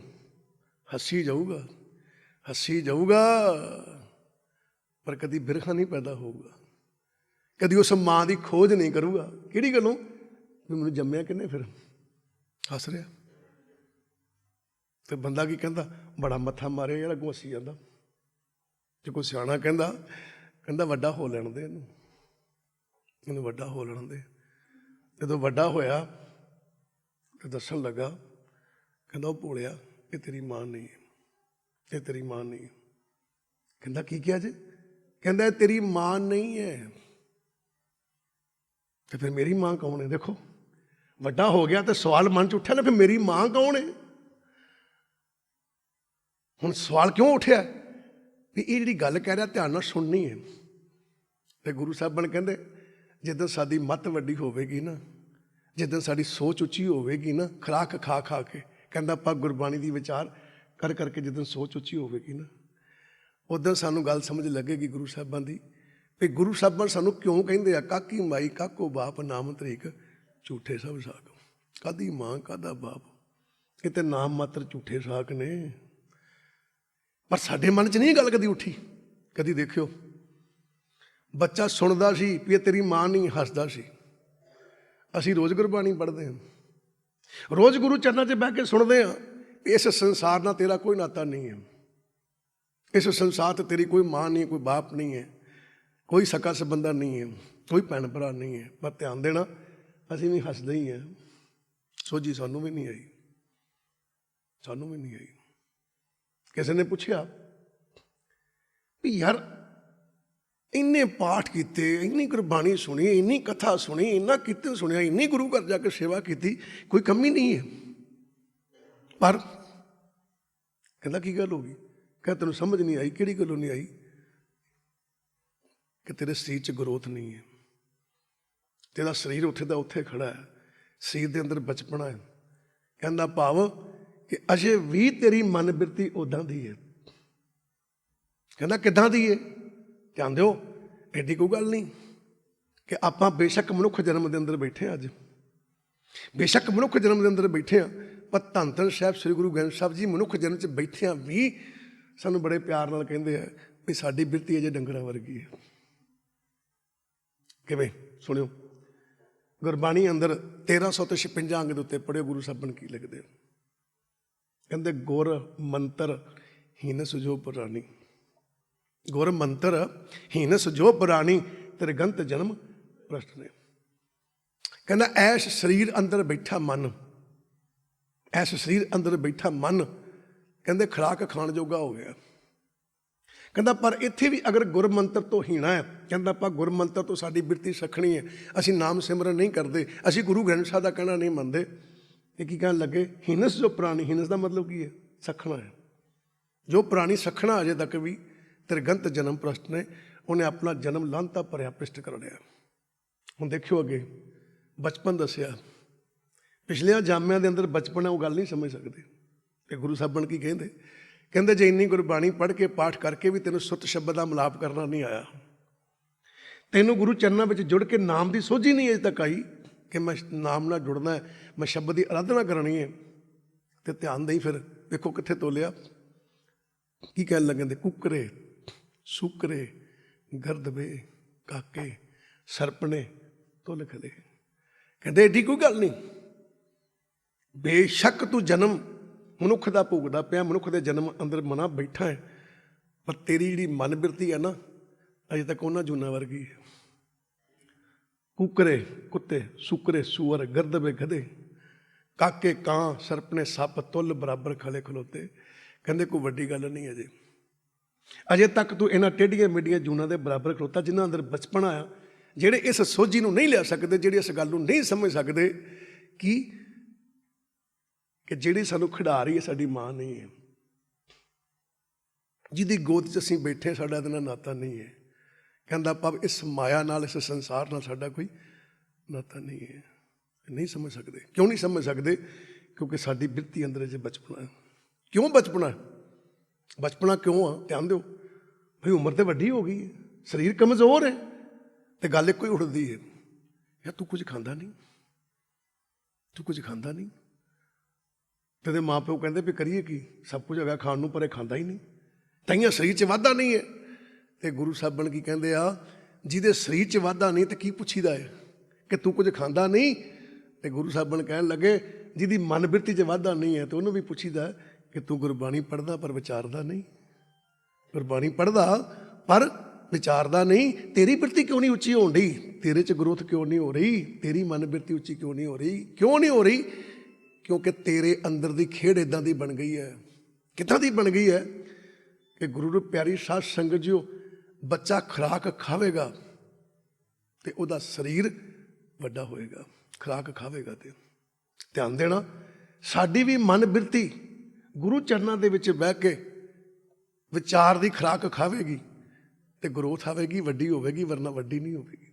ਹੁਣ ਧਿਆਨ ਦੇਣਾ, ਹੋਇਆ ਕੀ? ਬੱਚਾ ਵੱਡਾ ਹੋਇਆ। ਜਦੋਂ ਬੱਚਾ ਵੱਡਾ ਹੋ ਗਿਆ ਨਾ, ਜਦੋਂ ਬੱਚਾ ਵੱਡਾ ਹੋਇਆ ਤੇ ਕੀ ਹੋਇਆ? ਉਹ ਸੱਜਣ ਫਿਰ ਆਏ ਘਰ, ਆ ਕੇ ਕਹਿਣ ਲੱਗੇ, ਕਹਿੰਦੇ ਭਾਈ ਗੱਲ ਸੁਣ, ਇਹ ਤੇਰੀ ਮਾਂ ਨਹੀਂ ਹੈ। ਕਹਿੰਦਾ ਕੀ ਕਿਹਾ ਜੀ? ਕਹਿੰਦੇ ਤੇਰੀ ਇਹ ਮਾਂ ਨਹੀਂ ਹੈ। ਜਦੋਂ ਕਿਹਾ 2-4 ਵਾਰੀ ਕਿਹਾ ਤੇਰੀ ਮਾਂ ਨਹੀਂ ਹੈ, ਤੇ ਕੀ ਪੁੱਛਦਾ ਹੈ? ਜਿੱਦਣ ਪੁੱਛਿਆ ਨਾ ਬੱਚੇ ਨੇ ਫਿਰ ਮੇਰੀ ਮਾਂ ਕੌਣ ਹੈ, ਤੇ ਉਹਨੇ ਘੁੱਟ ਕੇ ਜੱਫੀ ਪਾਈ ਉਹਨੂੰ, ਤੇ ਨਾਲ ਦਾ ਪੁੱਛਦਾ ਅੱਜ ਬੜਾ ਜੱਫੀਆਂ ਪਾਉਣ ਡਿਆ। ਕਹਿੰਦਾ ਮੈਨੂੰ ਖੁਸ਼ੀ ਹੋਈ, ਮੁੰਡਾ ਵੱਡਾ ਹੋ ਗਿਆ, ਵੱਡਾ ਹੋ ਗਿਆ, ਸਿਆਣਾ ਹੋ ਗਿਆ। ਅੱਜ ਇਹਨੇ ਪੁੱਛਿਆ ਪਹਿਲੀ ਵਾਰੀ ਮੇਰੀ ਮਾਂ ਕਿਹੜੀ ਹੈ। ਇਹਨੇ ਕਦੀ ਪੁੱਛਿਆ ਹੀ ਨਹੀਂ ਸੀ ਮੇਰੀ ਮਾਂ ਕਿਹੜੀ, ਮੈਂ ਦੱਸਦਾ ਕਿਹੜੀ। ਹੁਣ ਮੈਨੂੰ ਪਤਾ ਲੱਗਾ ਵੱਡਾ ਹੋ ਗਿਆ, ਪੁੱਛਣ ਲੱਗ ਪਿਆ ਮੇਰੀ ਮਾਂ ਕਿਹੜੀ ਹੈ, ਤੇ ਵੱਡਾ ਹੋ ਗਿਆ। ਹੁਣ ਵੱਡਾ ਹੋਇਆ ਤੇ ਮੈਂ ਦੱਸੂਗਾ ਤੇਰੀ ਮਾਂ ਕਿਹੜੀ ਹੈ। ਜਦੋਂ ਦੱਸਿਆ ਤੇਰੀ ਮਾਂ ਕਿਹੜੀ, ਧਿਆਨ ਨਾਲ ਪੜ੍ਹਨਾ, ਚਰਨ ਕਮਲ ਬਿਰਹੰਗ। ਕਹਿੰਦੇ ਜਿਹੜਾ ਗੁਰੂ ਦਾ ਸ਼ਬਦ ਆ ਇਹ ਸਾਡੀ ਮੱਤ ਨੂੰ ਕਮਲ ਦੇ ਫੁੱਲ ਦੀ ਨਹੀਂ ਉੱਚਾ ਚੁੱਕਦਾ। ਵਾਹ ਵੀ ਵਾਹ। ਪਰ ਕੀ ਸਾਡੀ ਮਨ ਬਿਰਤੀ ਉੱਚੀ ਹੋਈ? ਨਹੀਂ ਹੋਈ। ਅਸੀਂ ਤਾਂ ਉੱਥੇ ਬੈਠੇ ਪੜ ਗੱਡੀ ਨਦੀ ਪੰਡਾ ਮੰਨੀ ਜਾਂਦੇ, ਕਿਉਂਕਿ ਅਸੀਂ ਖੁਰਾਕ ਖਾਧੀ ਨਹੀਂ। ਇਸ ਕਰਕੇ ਸਾਡਾ ਸਰੀਰ ਵੱਡਾ ਹੋਇਆ ਹੀ ਨਹੀਂ, ਸਾਡੀ ਮਨ ਬਿਰਤੀ ਵੱਡੀ ਹੋਈ ਨਹੀਂ। ਕੀ ਕਹਿਣ ਲੱਗੇ? ਕਹਿਣ ਲੱਗੇ ਜਦੋਂ ਬੱਚੇ ਨੂੰ ਦੱਸਿਆ ਨਾ ਵੀ ਤੇਰੀ ਇਹ ਮਾਂ ਨਹੀਂ ਹੈ, ਮਾਂ ਨਹੀਂ ਹੈ, ਤੇ ਬੱਚਾ ਪੁੱਛਣ ਲੱਗਾ ਫਿਰ ਮੇਰੀ ਮਾਂ ਕਿਹੜੀ ਹੈ? ਤਾਂ ਦੱਸਣ ਲੱਗੇ ਤੇਰੀ ਮਾਂ ਫਲਾਣੀ ਹੈ। ਕਹਿੰਦਾ ਜੀ ਕਿੱਥੇ ਆ? ਕਹਿੰਦਾ ਭਾਈ ਏਦਾਂ ਆ, ਰਹਿੰਦੀ ਇੱਥੇ ਹੀ ਹੈ, ਤੈਨੂੰ ਉਹ ਵੇਖਦੀ ਹੈ ਪਰ ਤੂੰ ਕਦੀ ਨਹੀਂ ਵੇਖਿਆ ਉਹਨੂੰ। ਧਿਆਨ ਦੇਣਾ, ਪਰਮਾਤਮਾ ਸਾਰਿਆਂ ਨੂੰ ਵੇਖਦਾ ਹੈ, ਪਰ ਪਰਮਾਤਮਾ ਨੂੰ ਕੋਈ ਵਿਰਲੇ ਹੀ ਵੇਖਦੇ ਨੇ। ਕਹਿੰਦੇ ਤੇਰੀ ਮਾਂ ਤੈਨੂੰ ਰੋਜ਼ ਮਿਲਣ ਆਉਂਦੀ ਹੈ, ਤੈਨੂੰ ਵੇਖਦੀ ਹੈ, ਤੇਰੀ ਪਾਲਣਾ ਕਰਦੀ ਹੈ, ਪਰ ਪੁੱਤਰ ਤੂੰ ਆਪਣੀ ਮਾਂ ਨੂੰ ਨਹੀਂ ਜਾਣਦਾ। ਹੁਣ ਕੀ ਹੋਇਆ? ਹੁਣ ਉਹਦਾ ਬੱਚਾ ਸੀ ਨਾ, ਵਿਚਾਰ ਕਰਨਾ ਜਰਾ, ਉਹਦਾ ਬੱਚਾ ਸੀ, ਜਦੋਂ ਉਹਨੂੰ ਇਹ ਗੱਲ ਦਾ ਪਤਾ ਲੱਗਾ ਕਿ ਮੇਰੀ ਇਹ ਮਾਂ ਨਹੀਂ ਹੈ, ਮੇਰੀ ਮਾਂ ਹੋਰ ਹੈ। ਵੱਡਾ ਹੋਇਆ ਤਾਂ ਪਤਾ ਲੱਗਾ ਨਾ, ਜਿੱਦਣ ਵੱਡਾ ਹੋਇਆ ਤਾਂ ਪਤਾ ਲੱਗਾ ਮੇਰੀ ਮਾਂ ਇਹ ਨਹੀਂ ਹੈ, ਮੇਰੀ ਮਾਂ ਹੋਰ ਹੈ। ਹੁਣ ਕੀ ਹੋਇਆ? ਹੁਣ ਰੋਜ਼ ਦਿਹਾੜੀ ਇਹਦੇ ਮਨ ਵਿੱਚ ਇੱਕੋ ਗੱਲ ਰਹਿੰਦੀ, ਫਿਰ ਮੇਰੀ ਮਾਂ ਕਿਹੜੀ ਹੈ, ਮੇਰੀ ਮਾਂ ਕਿਹੜੀ ਹੈ, ਮੇਰੀ ਮਾਂ ਰਹਿੰਦੀ ਕਿੱਥੇ ਆ, ਮੇਰੀ ਮਾਂ ਕਿਹੋ ਜਿਹੀ ਹੈ। ਵਿਚਾਰ ਕਰਨਾ, ਇਹਨੂੰ ਬਿਰਹਾ ਕਹਿੰਦੇ ਆ। ਕਦੋਂ ਬਿਰਹਾ ਪੈਦਾ ਹੋਇਆ? ਕਦੋਂ ਵਿਛੋੜਾ ਪੈਦਾ ਹੋਇਆ? ਜਦੋਂ ਚੋਟ ਲੱਗੀ। ਕਿਹੜੀ? ਕਿ ਮਾਂ ਤੇਰੀ ਨਹੀਂ ਹੈ। ਜਿੰਨਾ ਚਿਰ ਇਹ ਨਹੀਂ ਪਤਾ ਲੱਗਾ ਕਿ ਮਾਂ ਮੇਰੀ ਹੈ ਜਾਂ ਮੇਰੀ ਨਹੀਂ ਹੈ, ਉਹਨਾਂ ਚਿਰ ਵਿਛੋੜਾ ਨਹੀਂ ਪੈਦਾ ਹੁੰਦਾ, ਉਹਨਾਂ ਚਿਰ ਬਿਰਹਾ ਨਹੀਂ ਪੈਦਾ ਹੁੰਦਾ। ਧਿਆਨ ਦੇਣਾ, ਅਸੀਂ ਰੋਜ਼ ਕਹਿੰਦੇ ਹਾਂ ਕਿ ਅਸੀਂ ਗੁਰਬਾਣੀ ਪੜ੍ਹਦੇ ਹਾਂ, ਅਸੀਂ ਪਾਠ ਕਰਦੇ ਹਾਂ, ਅਸੀਂ ਗੁਰੂ ਘਰ ਜਾਂਦੇ ਹਾਂ, ਪਰ ਮਾਰੋ ਝਾਤੀ ਤੁਹਾਡੇ ਅੰਦਰ ਕੋਈ ਬਿਰਹਾ ਦਾ ਰੋਗ ਲੱਗਾ?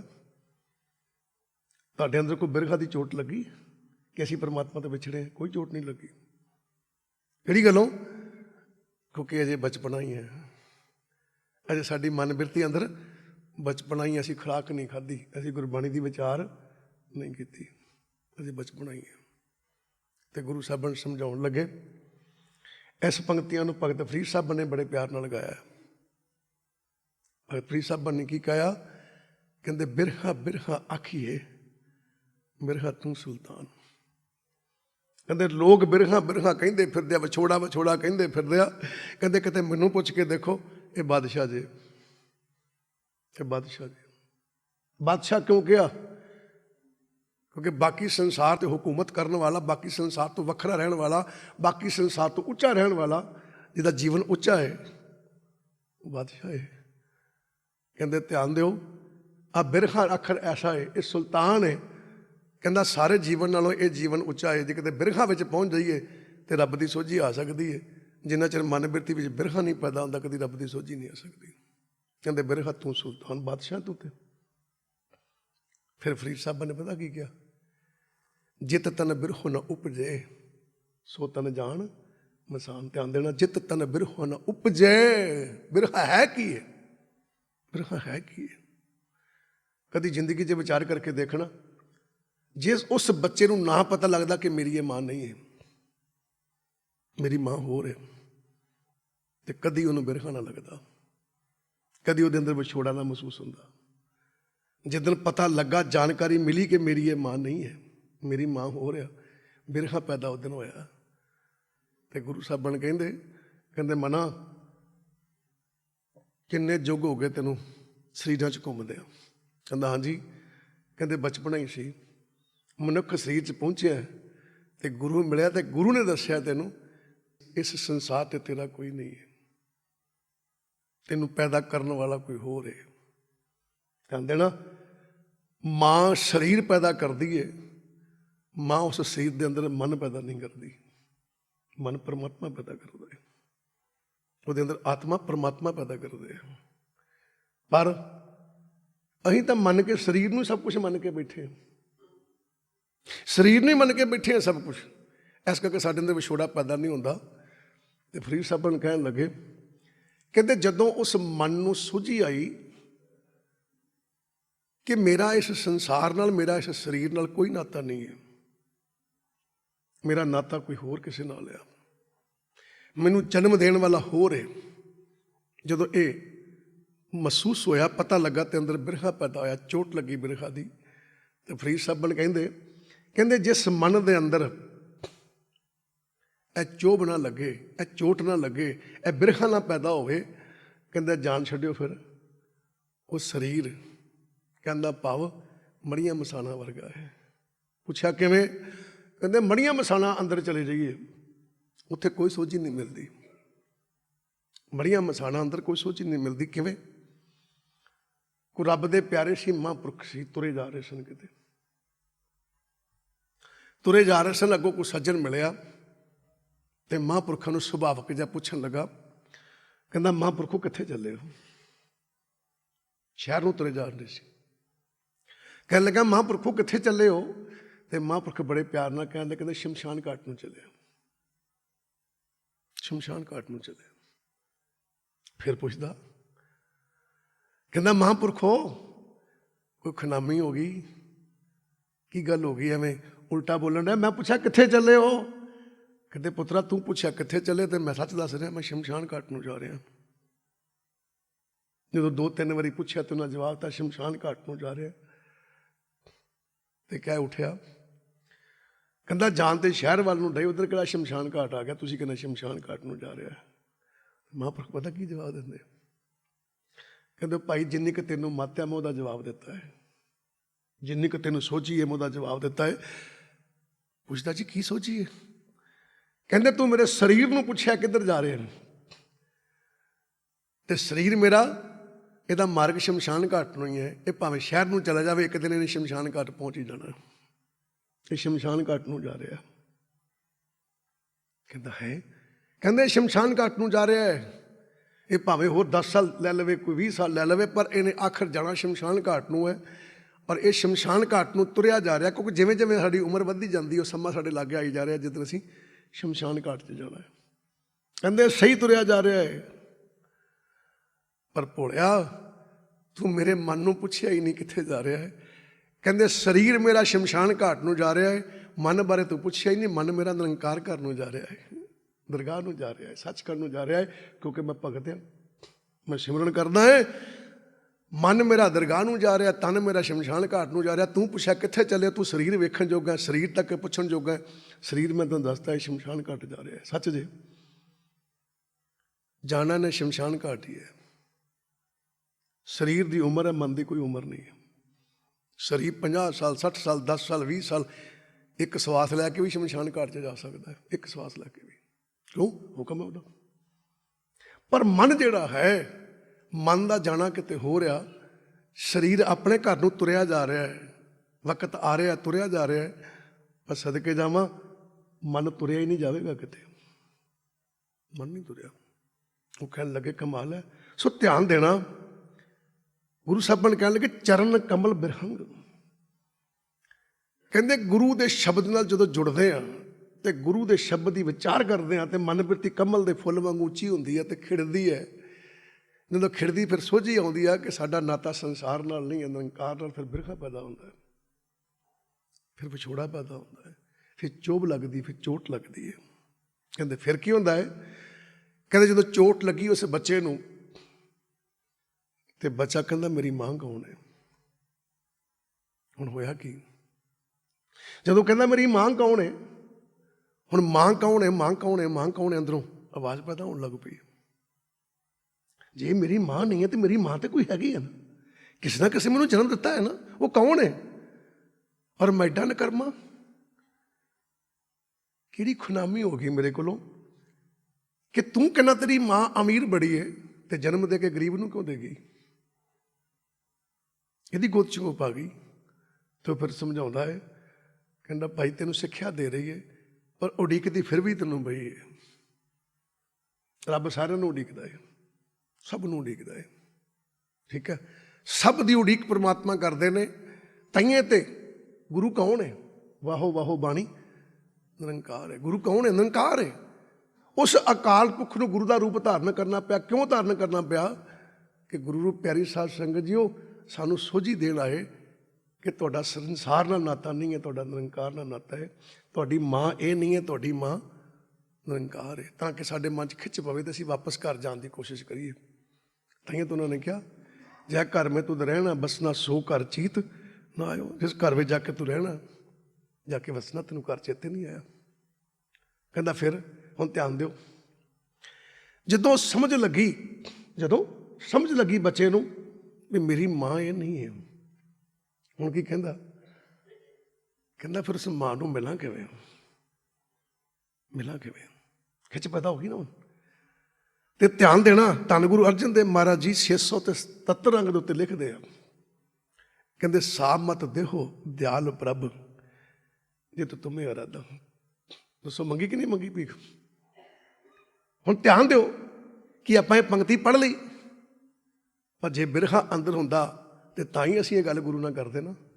ਸਾਬ ਮਤ ਦੇਹੋ ਦਿਆਲ ਪ੍ਰਭ, ਹੇ ਪਰਮਾਤਮਾ, ਹੇ ਗੁਰੂ, ਦਇਆ ਦੇ ਘਰ ਵਿੱਚ ਆ ਕੇ ਉਹ ਮਤ ਦਿਓ। ਉਹ ਬੱਚਾ ਕਹਿੰਦਾ ਅੰਕਲ ਜੀ ਦੱਸੋ ਫਿਰ ਮੇਰੀ ਮਾਂ ਰਹਿੰਦੀ ਕਿੱਥੇ? ਮੈਨੂੰ ਰਾਹ ਵਿਖਾਓ, ਮੈਂ ਮਿਲਣਾ ਕਿਵੇਂ ਉਹਨੂੰ? ਤੇ ਗੁਰੂ ਸਾਹਿਬਾਨ ਕਹਿੰਦੇ ਜਦੋਂ ਬਿਰਹਾ ਪੈਦਾ ਹੋਇਆ ਨਾ ਮਨ ਦੇ ਅੰਦਰ, ਤੇ ਮਨ ਗੁਰੂ ਚਰਨਾਂ ਵਿੱਚ ਬੇਨਤੀ ਕਰਨ ਲੱਗਾ, ਕਹਿੰਦਾ ਸਾਬ ਮਤ ਦੇਹੋ ਦਿਆਲ ਪ੍ਰਭ, ਕਹਿੰਦੇ ਮੈਨੂੰ ਉਹ ਮਤ ਦਿਓ, ਉਹ ਸੋਝੀ ਦਿਓ ਮੈਨੂੰ, ਜੇ ਤੁਮੇ ਅਰਾਧਾ, ਜਿਹਦੇ ਨਾਲ ਮੈਂ ਤੈਨੂੰ ਯਾਦ ਕਰਾਂ। ਹੁਣ ਧਿਆਨ ਦੇਣਾ, ਕਹਿਣ ਨੂੰ ਤੇ ਆਪਾਂ ਕਹਿੰਦੇ ਵੀ ਪਰਮਾਤਮਾ ਨੂੰ ਮਿਲਣਾ ਹੈ, ਪਰਮਾਤਮਾ ਦੇ ਕੋਲ ਜਾਣਾ ਹੈ, ਪਰ ਕਦੀ ਵਿਚਾਰਿਆ ਜੀ? ਉਹ ਤਾਂ ਸਰਵ ਵਿਆਪੀ ਹੈ, ਉਹਦੇ ਆਪਾਂ ਕੋਲ ਕੀ ਜਾਣਾ? ਉਹ ਸਾਡੇ ਕੋਲ ਰਹਿੰਦੇ ਆ, ਠੀਕ ਆ। ਸਰਬ ਨਿਵਾਸੀ ਸਦਾ ਅਲੇਪਾ ਤੋਹੀ ਸੰਗ ਸਮਾਈ, ਕਹਿੰਦੇ ਸਾਰਿਆਂ 'ਚ ਵਸਣ ਡਿਆ ਹੈ, ਠੀਕ ਹੈ ਨਹੀਂ? ਤੇਰੇ ਨਾਲ ਵਸਣ ਡਿਆ, ਤੇਰੇ ਨਾਲ ਰਹਿਣ ਡਿਆ, ਤੇ ਫਿਰ ਮਿਲਣ ਕਿਹਨੂੰ ਜਾਣਾ? ਤੂੰ ਜਾਣਾ ਕਿਹਦੇ ਕੋਲ? ਸੋਚਿਓ ਧਿਆਨ ਨਾਲ, ਜਾਣਾ ਕਿੰਨੇ ਆ? ਜਾਣ ਦਾ ਮਤਲਬ ਕੀ ਹੈ? ਰੱਬ ਕੋਲ ਪਹੁੰਚਣ ਦਾ ਮਤਲਬ ਕੀ ਹੈ? ਉਹ ਤਾਂ ਸਰਵ ਵਿਆਪੀ ਸਾਡੇ ਕੋਲ ਰਹਿਣ ਡਿਆ, ਠੀਕ ਹੈ।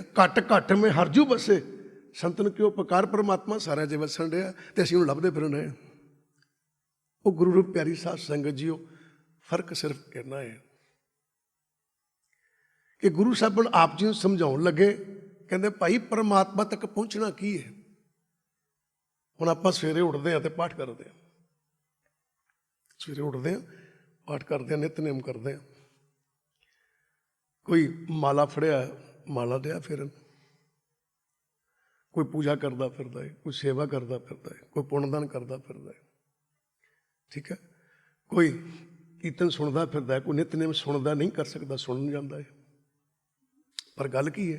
ਧਿਆਨ ਦੇਣਾ, ਨਿਤਨੇਮ ਕਰਦਾ ਪਿਆ ਹੈ, ਮਾਲਾ ਫੇਰਦਾ ਪਿਆ ਹੈ, ਵਾਹਿਗੁਰੂ ਵਾਹਿਗੁਰੂ ਕਰਦਾ ਪਿਆ ਹੈ, ਪਰ ਅੰਦਰ ਯਾਦ ਜਿਹੜੀ ਹੈ, ਯਾਦ ਦੇ ਅੰਦਰ ਪਰਮਾਤਮਾ ਨਹੀਂ ਹੈ। ਵਾਹਿਗੁਰੂ ਵਾਹਿਗੁਰੂ ਕਰਦੇ ਹਾਂ, ਯਾਦ ਦੇ ਅੰਦਰ ਸੰਸਾਰ ਹੀ ਹੈ। ਪਾਠ ਕਰਦਾ ਪਿਆ ਹੈ, ਪਰ ਯਾਦ ਦੇ ਅੰਦਰ ਨਿਰੰਕਾਰ ਨਹੀਂ ਹੈ, ਯਾਦ ਦੇ ਅੰਦਰ ਸੰਸਾਰ ਹੈ। ਯਾਦ ਦੇ ਅੰਦਰ ਕੀ ਹੈ? ਮੇਰਾ ਕੰਮ ਕਰਦੀ। ਯਾਦ ਦੇ ਅੰਦਰ ਕੀ? ਮੈਨੂੰ ਆ ਨਹੀਂ ਮਿਲਿਆ। ਯਾਦ ਦੇ ਅੰਦਰ ਕੀ? ਮੇਰਾ ਉਹ ਨਹੀਂ ਹੋਇਆ। ਯਾਦ ਦੇ ਅੰਦਰ ਕੀ ਹੈ? ਝੂਠੀ ਮੰਗ। ਯਾਦ ਦੇ ਅੰਦਰ ਕੀ ਹੈ? ਸੰਸਾਰ ਤੱਕ ਪਹੁੰਚ, ਸਰੀਰ ਤੱਕ ਪਹੁੰਚ, ਸਰੀਰ ਨੂੰ ਸੁਖੀ ਵੇਖਣਾ ਚਾਹੁੰਦਾ ਹੈ ਮਨ, ਆਪਣੇ ਆਪ ਨੂੰ ਸੁਖੀ ਨਹੀਂ ਵੇਖਣਾ ਚਾਹੁੰਦਾ। ਤੇ ਗੁਰੂ ਸਾਹਿਬ ਨੂੰ ਪਤਾ ਕੀ ਕਹਿੰਦੇ? ਰੱਬ ਤੱਕ ਪਹੁੰਚਣਾ ਕੀ ਹੈ?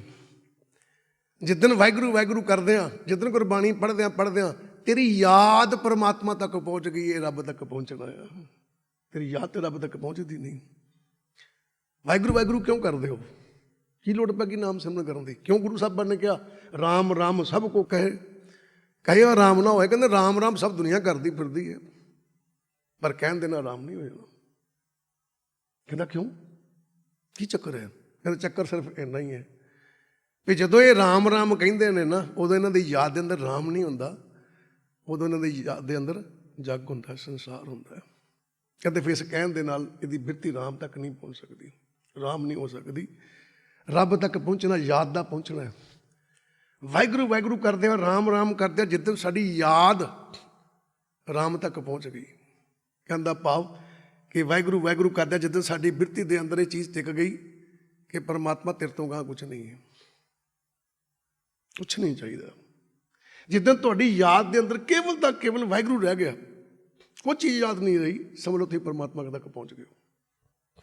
ਸਾਡੀ ਯਾਦ ਤੇ ਪਹੁੰਚਦੀ ਨਹੀਂ, ਯਾਦ ਤੇ ਨਹੀਂ ਪਹੁੰਚੀ। ਯਾਦ ਤੇ ਸੰਸਾਰ 'ਚ ਸੀਗੀ ਤੇ ਆਪਾਂ ਵਾਹਿਗੁਰੂ ਵਾਹਿਗੁਰੂ ਕਰਦੇ ਰਹੇ, ਨਿਤਨੇਮ ਕਰਦੇ ਰਹੇ, ਮਾਲਾ ਫੇਰਦੇ ਰਹੇ। ਠੀਕ ਹੈ, ਹਰ ਇੱਕ ਚੀਜ਼ ਦੀ ਵਿਚਾਰ ਕਰਨਾ। ਕਬੀਰ ਸਾਹਿਬਾਨ ਕਹਿੰਦੇ, ਕਹਿਣ ਲੱਗੇ, ਕਬੀਰ ਸਾਹਿਬਾਨ ਆਪ ਜੀ ਨੂੰ ਸਮਝਾਉਣ ਲੱਗੇ, ਕਹਿੰਦੇ ਜਪਣੀ ਕਾਠ ਕੀ ਕਿਆ ਦਿਖਲਾਵੇ ਲੋਏ, ਹਿਰਦੇ ਰਾਮ ਨਾ ਚੇਤਨੀ, ਇਹ ਜਪਣੀ ਕਿਆ ਹੋਏ। ਕਹਿੰਦਾ ਹੱਥ 'ਚ ਮਾਲਾ ਫੜ ਫੜ ਕੇ ਰੁਦਰਾਕਸ਼ ਦੀ ਜਾਂ ਕਦੀ ਕਿਸੇ ਦੀ ਲੋਕਾਂ ਨੂੰ ਵਿਖਾਉਂਦਾ ਫਿਰਦਾ, ਕੁਛ ਨਹੀਂ ਹੋਣ ਵਾਲਾ। ਕਹਿੰਦਾ ਇਹਦੇ ਨਾਲ, ਕਹਿੰਦਾ ਕਿਉਂ? ਕਹਿੰਦੇ ਕਿਉਂਕਿ ਤੂੰ ਜਪਣੀ ਫੇਰਦਾ ਫਿਰਦਾ, ਮਾਲਾ ਫੇਰਦਾ ਪਿਆ ਏ, ਪਰ ਹਿਰਦੇ ਰਾਮ ਨਾ ਚੇਤਨੀ। ਕਹਿੰਦਾ ਤੇਰੇ ਹਿਰਦੇ ਦੇ ਅੰਦਰ ਇਹ ਮਾਲਾ ਫੇਰਦਿਆਂ ਫੇਰਦਿਆਂ ਵੀ ਤੈਨੂੰ ਰੱਬ ਚੇਤੇ ਨਹੀਂ ਹੈ, ਪਰਮਾਤਮਾ ਤੇਰੀ ਯਾਦ 'ਚ ਨਹੀਂ ਹੈ। ਤੇ ਜਪਣੀ ਕਿਆ ਹੋਏ? ਕਹਿੰਦਾ ਇਸ ਮਾਲਾ ਫੇਰਨ ਨਾਲ ਕੀ ਹੋ ਜਾਊ? ਕੁਛ ਨਹੀਂ ਹੋਣ ਵਾਲਾ। ਕਹਿੰਦਾ ਕਿਉਂ?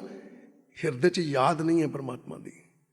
ਪਰਮਾਤਮਾ ਤੱਕ ਪਹੁੰਚਣਾ, ਜਿੱਦਣ ਸਾਡੀ ਯਾਦ ਪਰਮਾਤਮਾ ਤੱਕ ਪਹੁੰਚ ਗਈ, ਅਸੀਂ ਪਰਮਾਤਮਾ ਤੱਕ ਪਹੁੰਚ ਗਏ। ਯਾਦ ਤੇ ਸੰਸਾਰ ਤੱਕ ਬੈਠੀ ਹੈ, ਫਿਰ ਮਾਲਾ ਡਏ ਹਾਂ ਕਰਨ, ਵਾਹਿਗੁਰੂ ਵਾਹਿਗੁਰੂ ਡਏ ਹਾਂ ਕਰਨ, ਆਪਾਂ ਸਵੇਰੇ ਉੱਠ ਕੇ ਨਿਤਨੇਮ ਡਏ ਹਾਂ, ਕਥਾ ਸੁਣਦੇ ਹਾਂ, ਕੀਰਤਨ ਸੁਣਦੇ ਹਾਂ, ਸੇਵਾ ਕਰਦੇ।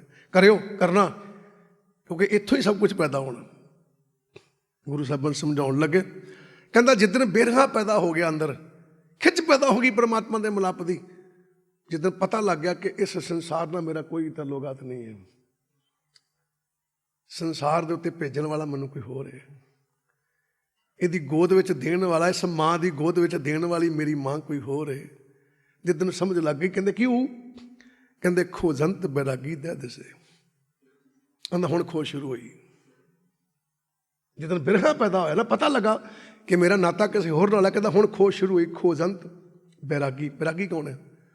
ਧਿਆਨ ਦਿਓ, ਬੱਚਾ ਖੇਡਣ ਡਿਆ ਹੈ, ਹੱਸਣ ਡਿਆ ਹੈ, ਰੋਜ਼ ਉਸ ਘਰ ਵਿੱਚ ਜਾਂਦਾ ਹੈ, ਮਾਂ ਕਰਦਾ ਫਿਰਦਾ ਹੈ, ਮਾਂ ਨੂੰ ਜੱਫੀਆਂ ਪਾਉਂਦਾ ਹੈ, ਮਾਂ ਕੋਲ ਪੈਸੇ ਮੰਗਦਾ ਹੈ, ਮਾਂ ਕੋਲ ਰੋਟੀ ਮੰਗਦਾ ਹੈ, ਮਾਂ ਤੇਰੇ ਹੱਥ ਦੀ ਰੋਟੀ ਬੜੀ ਸਵਾਦ ਹੈ। ਅੱਜ ਘਰ ਗਿਆ ਹੈ, ਇਕੱਲਾ ਬੈਠਾ ਤੇ ਰੋ ਰਿਹਾ ਹੈ। ਉਹ ਮਾਂ ਜਿਹਨੇ ਗੋਦ 'ਚ ਲਿਆ ਸੀ ਗਈ, ਕਹਿੰਦੀ ਪੁੱਤਰ ਕੀ ਗੱਲ ਹੋ ਗਈ? ਮੈਂ ਤੈਨੂੰ ਕਦੀ ਰੋਂਦਿਆਂ ਨਹੀਂ ਵੇਖਿਆ। ਕਹਿੰਦਾ ਨਹੀਂ ਮਾਂ ਕੋਈ ਗੱਲ ਨਹੀਂ। ਕਿਸੇ ਨੇ ਕੁਝ ਕਿਹਾ? ਕਹਿੰਦਾ ਨਹੀਂ। ਕੁਝ ਚੋਟ ਲੱਗੀ ਹੈ? ਕਹਿੰਦਾ ਨਹੀਂ। ਕੁਝ ਖਾਣਾ ਕੁਝ ਲੈਣਾ? ਕਹਿੰਦਾ ਨਹੀਂ। ਤੇ ਫਿਰ ਰੋਈ ਜਾਂਦਾ। ਕਹਿੰਦਾ ਬਸ ਮਾਂ, ਵੈਸੇ ਹੀ ਇੱਕ ਉਬਾਲ ਜਿਹਾ ਆਇਆ। ਉਹ ਉਬਾਲ ਪਤਾ ਕਾਹਦਾ ਸੀ? ਪਤਾ ਲੱਗ ਗਿਆ ਕਿ ਤੂੰ ਮੇਰੀ ਮਾਂ ਨਹੀਂ ਹੈ, ਮੇਰੀ ਮਾਂ ਹੋਰ ਹੈ। ਹੁਣ ਇਹ ਉਬਾਲਾ ਤੇ ਇਹ ਰੋਣਾ ਕੀ ਹੈ? ਇਹ ਉਸ ਮਾਂ ਨੂੰ ਮਿਲਣ ਲਈ ਰੋਣਾ ਹੈ ਜਿਹਨੇ ਜੰਮਿਆ। ਇਹ ਉਸ ਮਾਂ ਤੱਕ ਪਹੁੰਚਣ ਲਈ ਅੱਖਾਂ 'ਚ ਅਥਰੂ ਨੇ ਜਿਹਨੇ ਜੰਮਿਆ। ਇਹਨੂੰ ਵਿਰਾਗ ਕਹਿੰਦੇ ਨੇ। ਤੇ ਗੁਰੂ ਸਾਹਿਬਾਨ ਕਹਿੰਦੇ ਜਿੱਦਣ ਗੁਰਬਾਣੀ ਦੀ ਸੋਝੀ ਆ ਗਈ, ਜਿੱਦਣ ਗੁਰਬਾਣੀ ਦੀ ਸੋਝੀ ਆ ਗਈ ਔਰ ਸਿਮਰਨ ਕਰਦਿਆਂ ਕਰਦਿਆਂ ਅੰਦਰ ਵਿਰਾਗ ਪੈਦਾ ਹੋ ਗਿਆ, ਇੱਕ ਖਿੱਚ ਪੈਦਾ ਹੋ ਗਈ, ਇੱਕ ਤੰਗ ਪੈਦਾ ਹੋ ਗਈ। ਇਸ ਸੰਸਾਰ ਦੇ ਉੱਤੋਂ ਕੀ ਹੋਇਆ? ਬੈਰਾਗੀ ਹੋ ਗਿਆ, ਉਦਾਸ ਹੋ ਗਿਆ। ਉਦਾਸੀ ਕੀ ਹੁੰਦਾ? ਉਪਰਾਮ ਹੋਣਾ। ਉਪਰਾਮ ਕੀ ਹੁੰਦਾ? ਪਰਾਂ ਹੋ ਜਾਣਾ।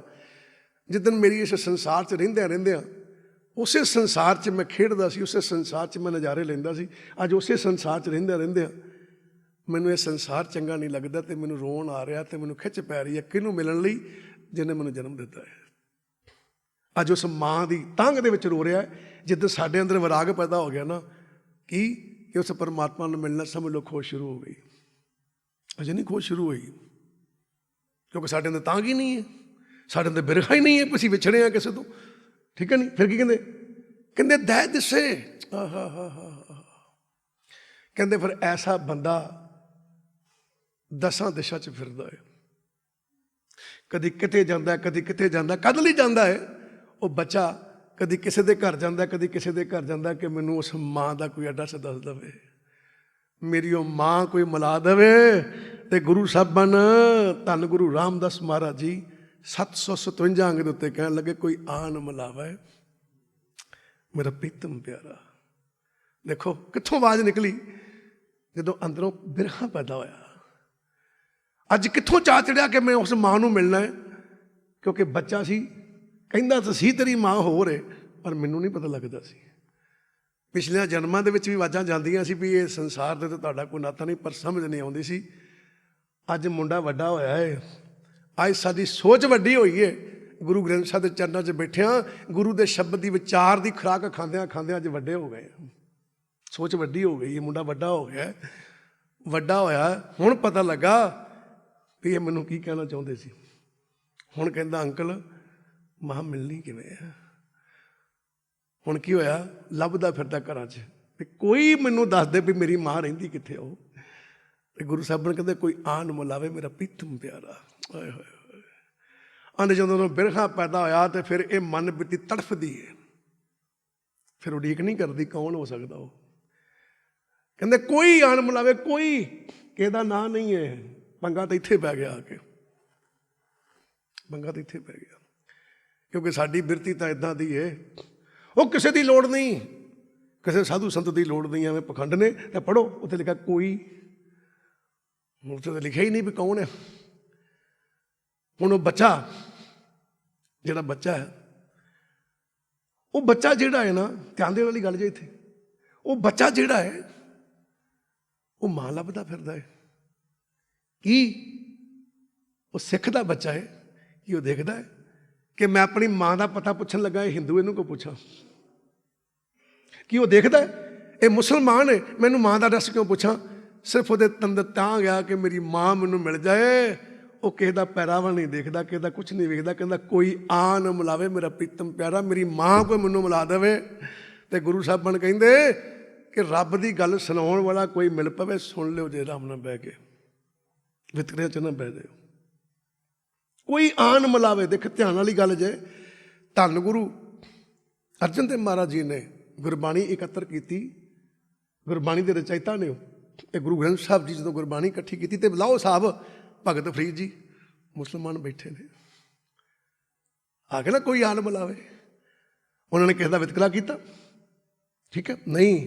ਕਹਿੰਦੇ ਕੋਈ ਆਨ ਮਿਲਾਵੇ ਮੇਰਾ ਪ੍ਰੀਤਮ ਪਿਆਰਾ, ਹਾਂ ਤਿਸ ਪੈ ਆਪ ਵਜਾਈ। ਉਹ ਮੁੰਡਾ ਕਹਿੰਦਾ ਫਿਰਦਾ, ਕਹਿੰਦਾ ਮੈਨੂੰ ਕੋਈ ਮੇਰੀ ਮਾਂ ਮਿਲਾ ਦੇਵੇ, ਮੈਂ ਆਪਣਾ ਆਪ ਉਹਨੂੰ ਵੇਚਣ ਨੂੰ ਤਿਆਰ ਹਾਂ। ਮੈਨੂੰ ਖਰੀਦ ਲਵੇ, ਮੈਂ ਦੇਣ ਨੂੰ ਤਿਆਰ ਹਾਂ, ਪਰ ਮੇਰੀ ਮਾਂ ਮਿਲਾ ਦੇਵੇ, ਕਿਉਂਕਿ ਬੜੀ ਮੁਸ਼ਕਿਲ ਨਾਲ ਮੈਨੂੰ ਤਾਂ ਪਤਾ ਹੀ ਹੋਣ ਲੱਗਾ ਕਿ ਮੇਰੀ ਮਾਂ ਹੋ ਰਿਹਾ। ਤੇ ਗੁਰੂ ਸਾਹਿਬਾਨ ਕਹਿਣ ਲੱਗੇ, ਗੁਰੂ ਅਰਜਨ ਦੇਵ ਮਹਾਰਾਜ ਜੀ ਕਹਿੰਦੇ ਖੋਜੰਤ ਬੈਰਾਗੀ ਦਾ ਦੱਸੇ। ਆਂਦਾ ਜਿੱਦਣ ਮਨ 'ਚ ਵਿਰਾਗ ਪੈਦਾ ਹੋਇਆ, ਜਿੱਦਣ ਪਰਮਾਤਮਾ ਦੀ ਖਿੱਚ ਪੈਦਾ ਹੋਈ, ਕਹਿੰਦਾ ਹੁਣ ਖੋਜ ਸ਼ੁਰੂ ਹੋ ਗਈ। ਹੁਣ ਮਨ ਬੈਰਾਗੀ ਰੋਂਦਾ ਫਿਰਦਾ ਹੈ, ਸੰਸਾਰ ਦੀ ਤੰਗ ਨਹੀਂ ਰਹੀ, ਬੈਰਾਗੀ ਹੋ ਗਿਆ ਹੈ, ਉਪਰਾਮ ਹੋ ਗਿਆ ਹੈ, ਉਦਾਸ ਹੋ ਗਿਆ, ਸੰਸਾਰ ਤੋਂ ਪਰਾਂ ਹੋ ਗਿਆ ਹੈ, ਖਿੱਚ ਖਤਮ ਹੋਈ ਜਾ ਰਹੀ ਹੈ। ਔਰ ਮਨ ਵਿੱਚ ਇੱਕੋ ਖਿੱਚ ਆ, ਕਿਹੜੀ?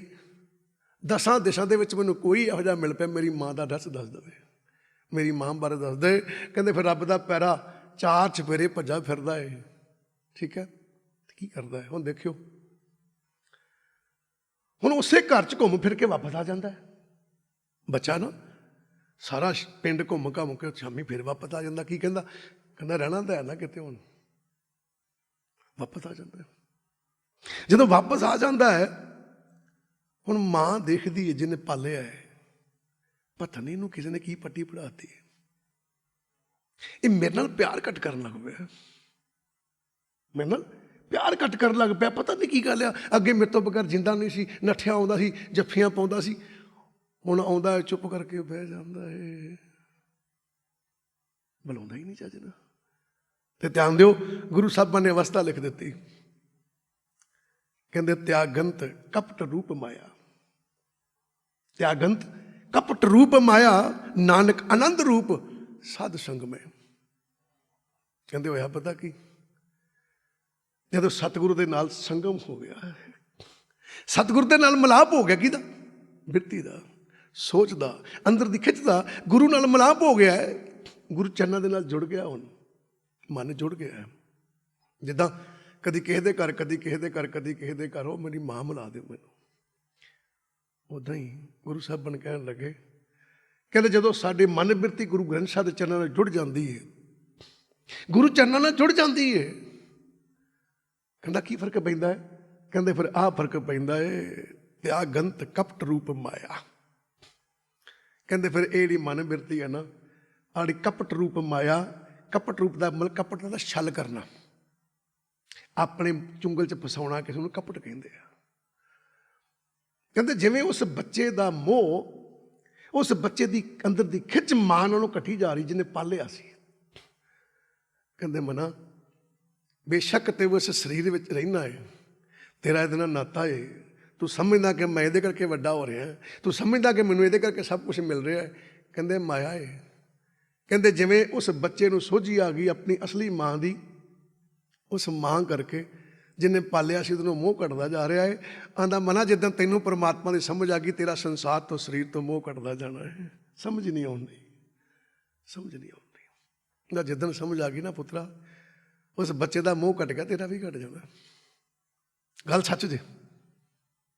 ਰੱਬ ਦੇ ਪਿਆਰੇ, ਰੱਬ ਦੇ ਪਿਆਰੇ, ਉਸ ਪਰਮਾਤਮਾ ਨਾਲ ਪਿਆਰ ਕਰਨ ਵਾਲੇ, ਉਸ ਪਰਮਾਤਮਾ ਦੀ ਜਾਣਕਾਰੀ ਰੱਖਣ ਵਾਲੇ, ਕਰਕੇ ਦੇਖ ਲਓ ਤਜਰਬਾ।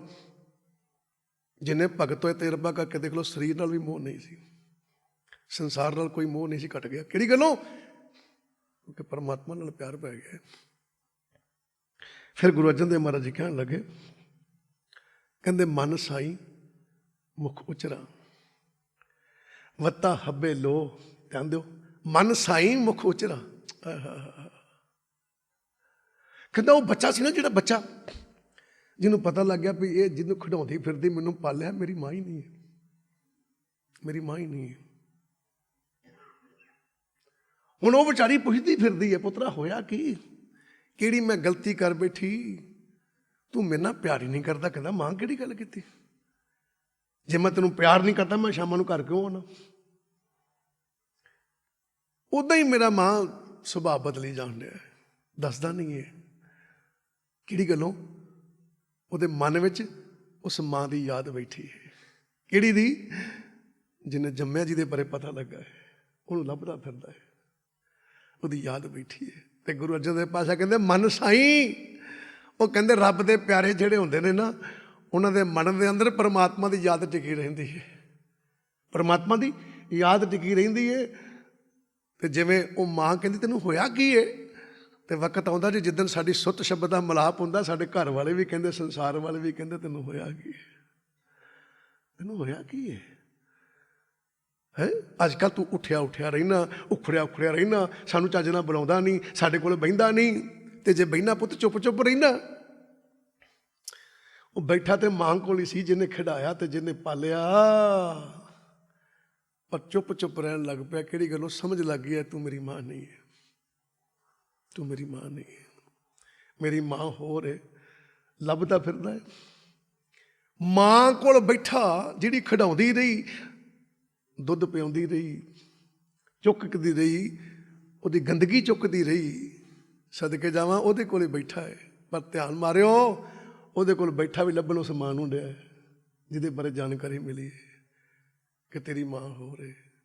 ਤੇ ਗੁਰੂ ਸਾਹਿਬਾਨ ਕਹਿੰਦੇ ਰੱਬ ਦੇ ਪਿਆਰੇ ਰਹਿੰਦੇ ਸੰਸਾਰ 'ਚ ਹੀ ਨੇ, ਰੱਬ ਦੇ ਪਿਆਰੇ ਰਹਿੰਦੇ ਸੰਸਾਰ ਦੇ ਹੀ ਨੇ। ਤਈਏ ਭਗਤ ਨਾਮਦੇਵ ਜੀ ਨੇ ਕਹਿ ਦਿੱਤਾ, ਨਾਮਾ ਕਹਿ ਤਲੋਚਨਾ ਮੁਖ ਤੇ ਰਾਮ ਸੰਭਾਲ, ਹਾਥ ਪਾਉ ਕਰ ਕਾਮ ਸਭ ਚੀਤ ਨਿਰੰਜਨ ਲਾਲ। ਛੱਡਦੇ ਨਹੀਂ ਹੈਗੇ, ਰਹਿੰਦੇ ਸੰਸਾਰ 'ਚ ਹੀ ਨੇ, ਸੰਸਾਰ ਦੇ ਕੰਮ ਕਰਦੇ, ਸੰਸਾਰ 'ਚ ਵਿਚਰਦੇ ਹੋਏ ਵੀ ਪਰ ਅੰਦਰ ਖਿੱਚ, ਅੰਦਰ ਯਾਦ ਪਤੀ ਪਰਮੇਸ਼ਰ ਦੀ ਹੈ। ਮਨ ਸਾਈਂ, ਕਹਿੰਦੇ ਮਨ ਵਿੱਚ ਸਾਈਂ ਦੀ ਯਾਦ ਆ ਗਈ ਹੈ, ਮਨ ਵਿੱਚ ਸਾਈਂ ਟਿਕ ਗਿਆ ਹੈ, ਮਨ ਵਿੱਚ ਪਰਮਾਤਮਾ ਟਿਕਿਆ ਹੈ, ਮਨ ਵਿੱਚ ਉਹ ਮਾਂ ਟਿਕੀ ਹੈ ਜਿਹਦੇ ਬਾਰੇ ਪਤਾ ਲੱਗਾ, ਜਿਹਨੇ ਜਨਮ ਦਿੱਤਾ। ਉਹਦੀ ਖੋਜ ਕਰਦਾ ਹੈ। ਕੀ ਕਰਦਾ? ਮੁਖ ਉਚਰਾ। ਉਹ ਤੁਰਿਆ ਫਿਰਦਾ ਹੈ, ਲੋਕਾਂ 'ਚ ਵਿਚਰਦਾ ਹੈ। ਉਹੀ ਮੁੰਡਾ ਲੋਕਾਂ 'ਚ ਵਿਚਰਦਾ ਹੈ।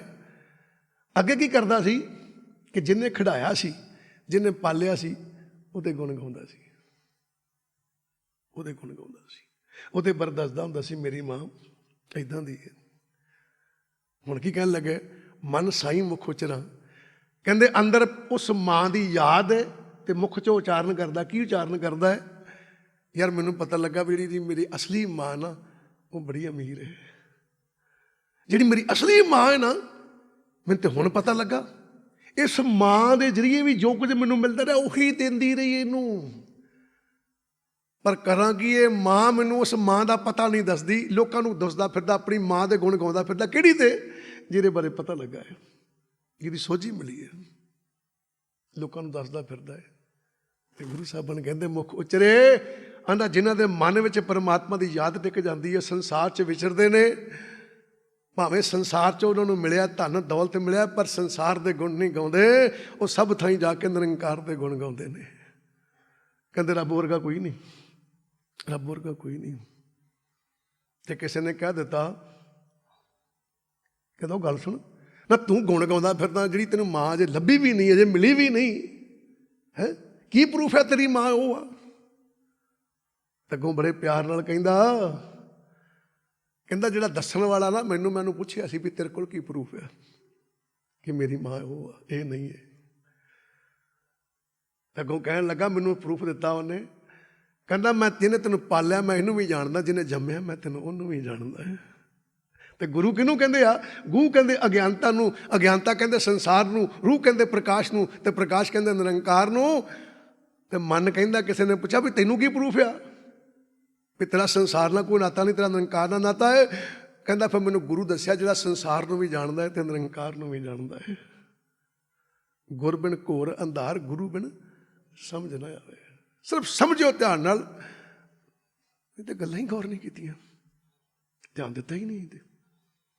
ਉਹੀ ਗੱਲ ਵੀ ਰੋਟੀਆਂ ਦੀ ਕਮੀ ਕੋਈ ਨਹੀਂ ਸੀ, ਖੁਰਾਕ ਦੀ ਕੋਈ ਕਮੀ ਨਹੀਂ ਸੀ, ਦੁੱਧ ਦੇ ਢੇਰ ਲੱਗੇ ਸੀ, ਬੱਚਾ ਫਿਰ ਕਮਜ਼ੋਰ ਆ, ਤੇ ਮਾਂ ਕਹਿੰਦੀ ਅਸੀਂ ਦੱਸੋ ਕੀ ਕਰੀਏ, ਖਾਣਾ ਤੇ ਨਹੀਂ ਹੈ ਨਾ।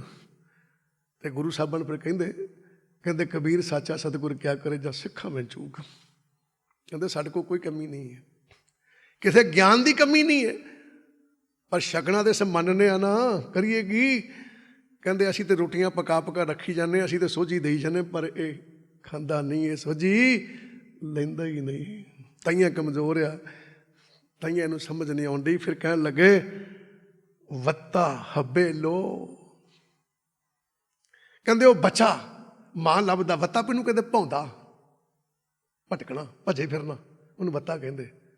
ਹੱਬੇ ਸਾਰੇ ਲੋ ਜਗਤ, ਕਹਿੰਦੇ ਫਿਰ ਉਹ ਬੱਚਾ, ਉਹ ਮੁੰਡਾ ਸਾਰੇ ਸੰਸਾਰ 'ਚ ਭੱਜਾ ਫਿਰਦਾ ਵਾ, ਕਿਤੇ ਮਾਂ ਲੱਭ ਜਾਏ, ਕਿਤੇ ਮਾਂ ਲੱਭ ਜਾਏ।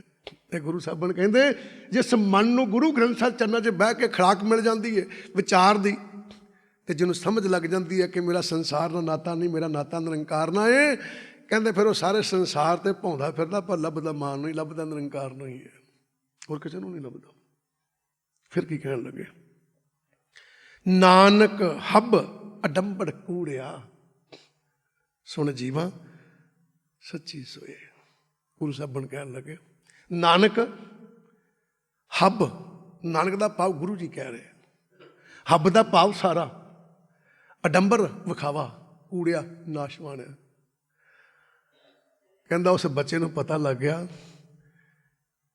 ਕਿ ਬੇਸ਼ੱਕ ਮੈਨੂੰ ਮਾਂ ਨੇ ਪਾਲਿਆ, ਬੇਸ਼ੱਕ ਮਾਂ ਮੇਰਾ ਧਿਆਨ ਰੱਖਦੀ ਰਹੀ ਹੈ, ਬਹੁਤ ਕੁਝ ਕੀਤਾ ਇਹਨੇ ਮੇਰੇ ਲਈ, ਪਰ ਸਭ ਅਡੰਬਰ ਹੀ ਸੀ, ਸਭ ਵਿਖਾਵਾ ਸੀ। ਮਾਂ ਬਣਦਾ ਕਿਉਂਕਿ ਤਾਈਆਂ ਮੈਨੂੰ ਪਾਲਦੀ ਫਿਰਦੀ ਸੀ, ਕਿਉਂਕਿ ਮੈਂ ਤੇਰੀ ਮਾਂ ਕਹਿ ਸਕਾਂ। ਕਹਿੰਦਾ ਮੈਨੂੰ ਹੁਣ ਪਤਾ ਲੱਗਾ ਆ ਜਿੰਨਾ ਬਾਹਰੀ ਪਹਿਰਾਵਾ, ਜਿੰਨਾ ਵਿਖਾਵਾ, ਇਹ ਸਭ ਕੂੜਿਆ, ਕਿਉਂਕਿ ਜਿਹਦੀ ਖੋਜ ਕਰਦਾ ਫਿਰਦਾ ਉਹ ਅੰਦਰ ਵਸਿਆ ਹੈ, ਉਹ ਅੰਦਰ ਹੈ ਮੇਰੇ, ਉਹ ਅੰਦਰ ਹੈ। ਤੇ ਫਿਰ ਕੀ ਕਿਹਾ? ਸੁਣ ਜੀਵਾ ਸੱਚੀ ਸੋਏ। ਹੁਣ ਉਹ ਬੱਚਾ ਕਹਿੰਦਾ ਹੁਣ ਤੇ ਮੈਂ ਜਿਉਂਦਾ ਆ, ਮੇਰਾ ਜੀਵਨ ਹੀ ਤਾਂ ਆ। ਕਹਿੰਦਾ ਕੀ? ਕਹਿੰਦਾ ਜਦੋਂ ਮੈਨੂੰ ਕੋਈ ਉਸ ਮਾਂ ਦੇ ਬਾਰੇ ਕੋਈ ਗੱਲ ਸੁਣਾਉਂਦਾ ਨਾ, ਤੇ ਮੈਨੂੰ ਲੱਗਦਾ ਮੈਂ ਜਿਉਂਦਾ ਆ, ਤੇ ਜਦੋਂ ਮੈਨੂੰ ਕੋਈ ਇਸ ਮਾਂ ਦੀ ਗੱਲ ਸੁਣਾਉਂਦਾ ਲੱਗਦਾ ਮੈਂ ਮਰ ਗਿਆ। ਹੁਣ ਫਿਰ ਉਹ ਕਹਿੰਦਾ ਹੈ, ਜਿਹਨੂੰ ਸਮਝ ਲੱਗ ਗਈ ਹੈ ਧੰਨ ਧੰਨ ਸਾਹਿਬ ਸ੍ਰੀ ਗੁਰੂ ਗ੍ਰੰਥ ਸਾਹਿਬ ਜੀ ਦੇ ਸ਼ਬਦ ਦੀ, ਗੁਰਬਾਣੀ ਦੀ, ਉਹ ਕਹਿੰਦਾ ਵਾਹ, ਹੁਣ ਤੇ ਉਸ ਪਰਮਾਤਮਾ ਦੀ ਸੋਭਾ ਸੁਣੀ ਹੈ ਤੇ ਜੀਵਨ ਆ, ਤੇ ਜੇ ਉਸ ਪਰਮਾਤਮਾ ਦੀ ਸੋਭਾ ਨਾ ਸੁਣਾ, ਮੈਂ ਸੰਸਾਰ ਦੀਆਂ ਗੱਲਾਂ ਸੁਣਾ, ਤੇ ਮੈਨੂੰ ਲੱਗਦਾ ਮੈਂ ਮਰ ਗਿਆ, ਮੇਰਾ ਜੀਵਨ ਹੀ ਹੈ ਨਹੀਂ, ਮੇਰਾ ਜੀਵਨ ਹੀ ਹੈ ਨਹੀਂ। ਗੁਰੂ ਪਿਆਰਿਓ, ਸਿਰਫ ਸਮਝਣਾ ਸੀ ਕਿ ਵੱਡੇ ਹੋਵਾਂਗੇ ਤੇ ਕੋਈ ਸੋਝੀ ਦੇਵੇਗਾ ਨਾ। ਸਾਡੀ ਸੋਚ ਉੱਥੇ ਦੀ ਉੱਥੇ ਖੜੀ ਹੈ। ਵੱਡੇ ਤਾਂ ਨਹੀਂ ਹੋਏ। ਤੁਸੀਂ ਦੇਖੋ, ਆਪਾਂ ਜ਼ਿੰਦਗੀ ਵੇਖਦੇ ਹਾਂ, ਕੋਈ ਬੱਚਾ ਕਮਜ਼ੋਰ ਹੋਵੇ, ਕੀ ਕਹਿਣਾ, ਉਹ ਤੂੰ ਕੁਝ ਖਾਂਦਾ ਨਹੀਂ। ਤੇ ਕੋਈ ਮੋਟਾ ਹੋਵੇ ਤੇ ਕਿਸੇ ਗਰੀਬ ਦਾ ਘਰ ਦਾ ਹੀ ਹੋਵੇ, ਵੇਖ ਕਿੱਦਾਂ ਖਾਂਦੇ ਪੀਂਦੇ ਘਰ ਦਾ, ਦੇਖ ਕਿੱਦਾਂ ਖਾਧਾ ਹੀ ਇਹਨੇ। ਇਹਦਾ ਮਤਲਬ ਕੀ ਹੈ ਕਿ ਜੇ ਸਾਡੀ ਸੁਰਤ, ਸਾਡੀ ਸ਼ਬਦ ਜਿਹੜੀ ਸੁਰਤ ਹੈ, ਸਾਡੀ ਸੋਝੀ ਜਿਹੜੀ ਹੈ, ਜੇ ਤੇ ਗੁਰੂ ਦੇ ਸ਼ਬਦ ਦੀ, ਗੁਰੂ ਦੇ ਉਪਦੇਸ਼ ਦੀ ਖੁਰਾਕ ਖਾਂਦੀ ਹੈ ਤੇ ਵੱਡੀ ਹੋਵੇਗੀ, ਤੇ ਜੇ ਨਹੀਂ ਖਾਧੀ ਇਹਦੇ 'ਚ ਕਮਜ਼ੋਰੀ ਹੋਵੇਗੀ। ਸੋ ਤੁਹਾਡਿਆਂ ਚਰਨਾਂ 'ਚ ਬੇਨਤੀ ਹੈ ਵੀ ਇੰਨਾ ਘਰ ਰਾਸ਼ਨ ਹੋਵੇ ਤੇ ਫਿਰ ਵੀ ਕੋਈ ਬੱਚਾ ਕਮਜ਼ੋਰ ਹੋਵੇ, ਇੰਨਾ ਗੁਰੂ ਚਰਨਾਂ 'ਚ ਗਿਆਨ ਮਿਲਦਾ ਹੋਵੇ ਤੇ ਫਿਰ ਵੀ ਸਾਡੀ ਬਿਰਤੀ ਕਮਜ਼ੋਰ ਹੋਵੇ, ਔਰ ਸਾਡੀ ਬਿਰਤੀ ਉਸ ਲੈਵਲ ਤੱਕ ਪਹੁੰਚੇ ਹੀ ਨਾ ਕਿ ਜਿੱਥੇ ਗੁਰੂ ਜੀ ਸਾਨੂੰ ਕੋਈ ਗੱਲ ਸਮਝਾਉਂਦੇ ਅਸੀਂ ਸਮਝੀਏ ਕੱਖ ਨਾ। ਜੋ ਤੁਹਾਡਿਆਂ ਚਰਨਾਂ 'ਚ ਬੇਨਤੀ ਹੈ ਵੀ ਗੁਰੂ ਚਰਨਾਂ ਨਾਲ ਜੁੜੋ, ਗੁਰਬਾਣੀ ਨੂੰ ਪਿਆਰ ਨਾਲ ਪੜ੍ਹੋ ਤੇ ਗੁਰਬਾਣੀ ਦੀ ਵਿਚਾਰ ਕਰਕੇ ਇਹਦਾ ਮਤਲਬ ਜੇ ਤੁਹਾਡੇ ਘਰ ਖੁਰਾਕ ਹੈਗੀ ਹੈ ਤੇ ਖਾਓ ਜ਼ਰੂਰ। ਜੇ ਤੁਹਾਨੂੰ ਮੌਕਾ ਮਿਲਿਆ ਧੰਨ ਗੁਰੂ ਗ੍ਰੰਥ ਸਾਹਿਬ ਨਾਲ ਜੁੜਨ ਦਾ ਤੇ ਇਹਦੀ ਸੋਝੀ ਜ਼ਰੂਰ ਰੱਖੋ, ਫਿਰ ਗੱਲ ਬਣਨੀ ਹੈ, ਵਰਨਾ ਜ਼ਿੰਦਗੀ ਅਧੂਰੀ ਰਹਿ ਜਾਣੀ ਹੈ। ਸੋ ਗੁਰੂ ਪਿਆਰਿਓ, ਸਮਾਂ ਹੋ ਗਿਆ। ਮਾਲਕ ਚੜ੍ਹਦੀ ਕਲਾ ਕਰੇ। ਆਓ ਇੱਥੇ ਸਮਾਪਤੀ ਕਰਦੇ, ਫਤਿਹ ਕੇ ਜਾਈਏ। ਵਾਹਿਗੁਰੂ ਜੀ ਕਾ ਖਾਲਸਾ, ਵਾਹਿਗੁਰੂ ਜੀ ਕੀ ਫਤਿਹ।